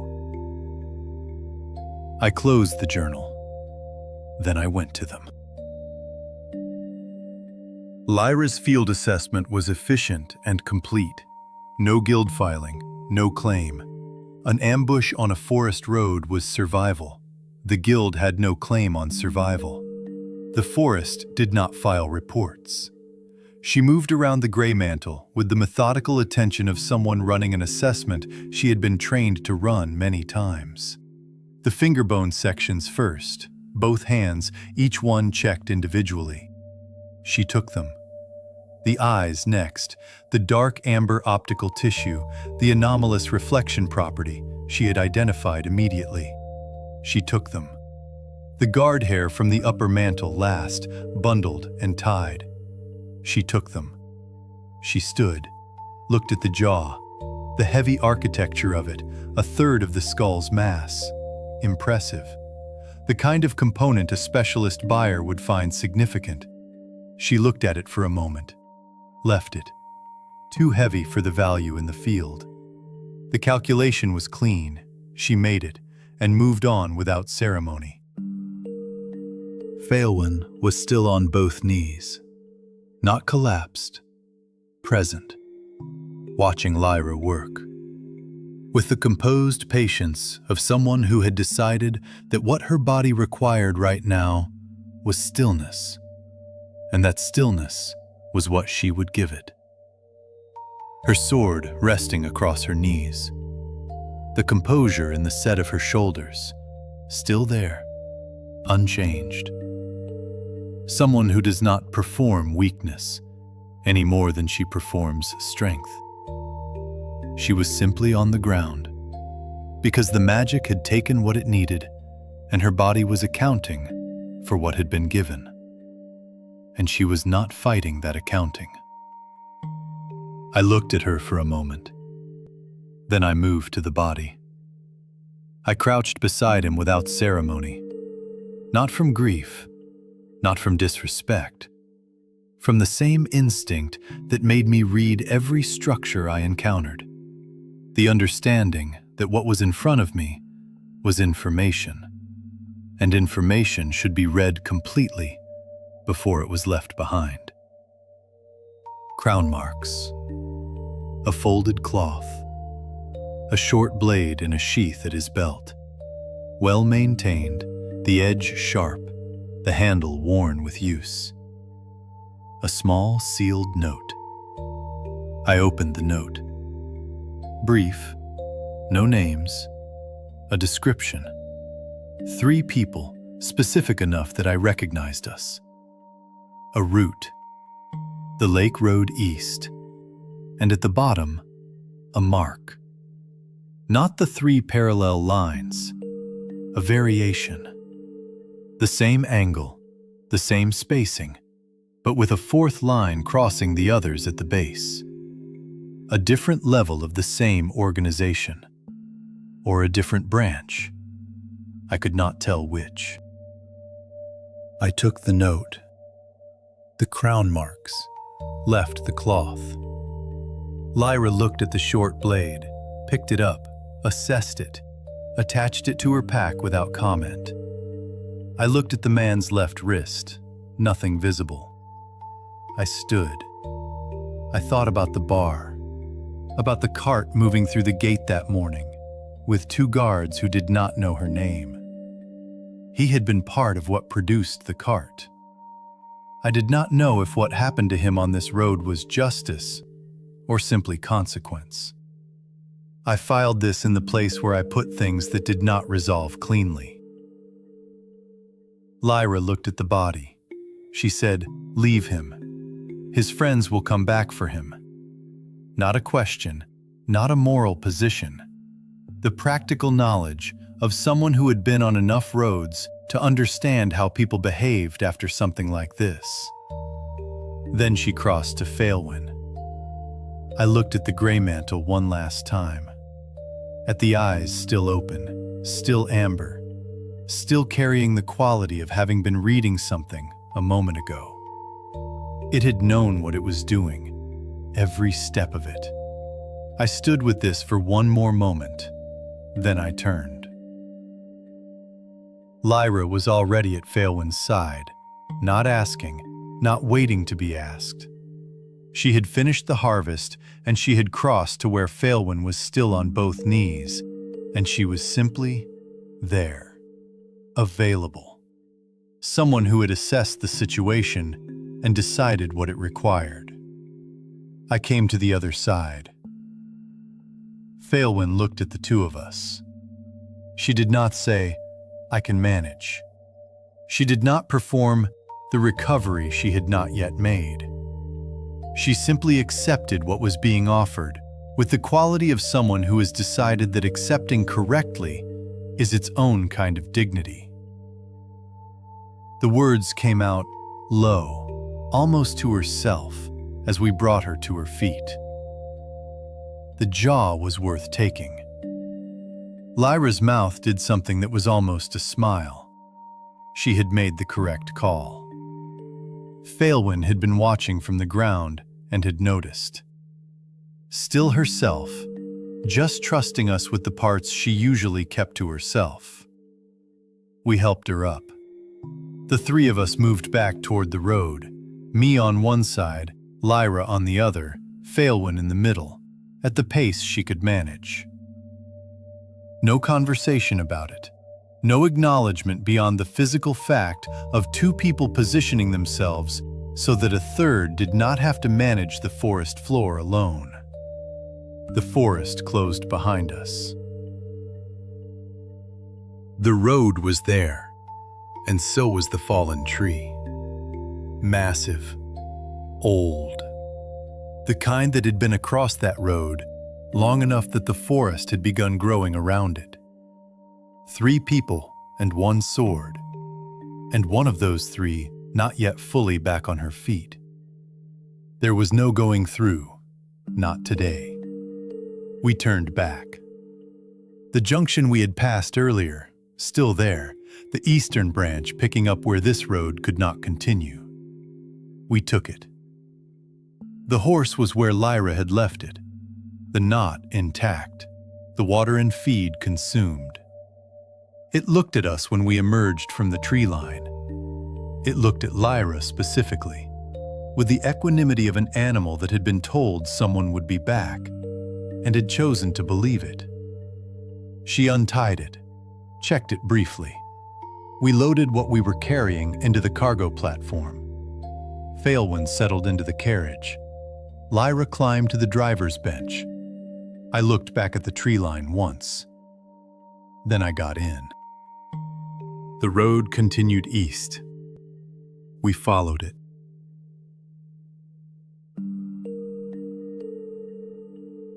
Late afternoon, the carriage moving east, the lake broad and silver to the left, the road ahead. From the driver's bench above, Lyra humming, half-formed, dissolving before it became anything definite, starting again. She had closed the day. I had not yet, but I was moving toward it. I opened the journal. The question had been waiting since the anonymous room. Why am I here?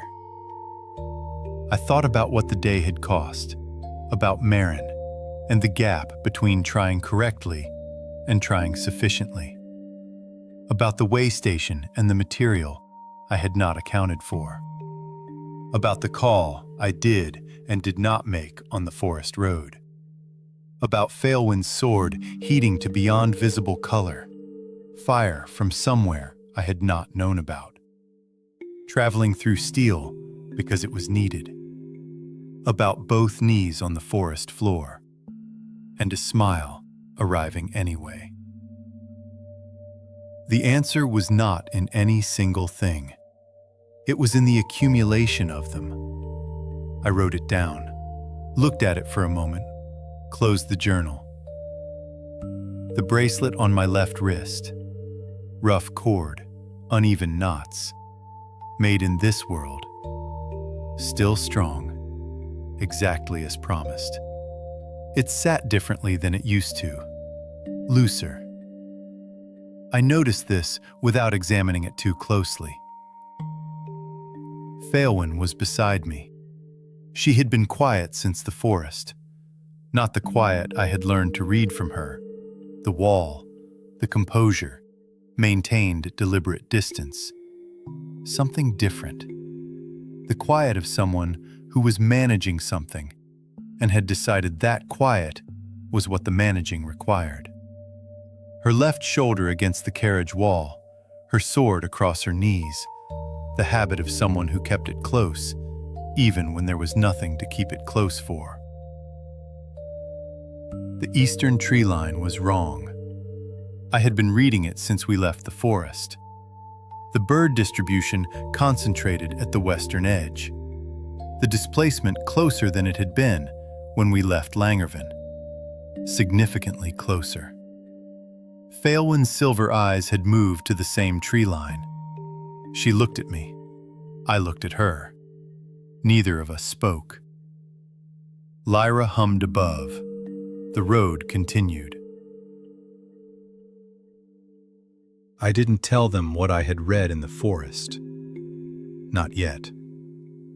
There had already been enough things today that needed saying.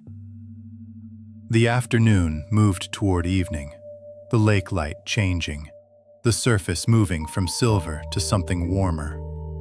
The road ahead losing its midday definition and becoming something more atmospheric. Failwin had been still for a long time. I noticed the change gradually. Not a sound, not a movement exactly. A weight that adjusted. The shift of someone whose body has stopped holding itself at the angle of wakefulness. The particular quality of a head that has found a resting point it did not consciously choose. When I looked, she was already asleep. Her head against my shoulder, the sword still across her knees, even in sleep, the habit present. Her breathing even, the composure gone from her face in the way that composure goes when the person wearing it is finally, completely elsewhere. She had been managing since the forest. She had stopped managing. I did not move. I looked at the road ahead, at the lake, at the two moons beginning their crossing of the evening sky. Arden, broad and pale. Aaliyah, smaller. Pink, amber. Doing what it always did, without requiring acknowledgement. At Lyra's back on the driver's bench above, still humming, still present, still moving forward. I did not write about it. Some things were not for the journal. The road continued. We followed it.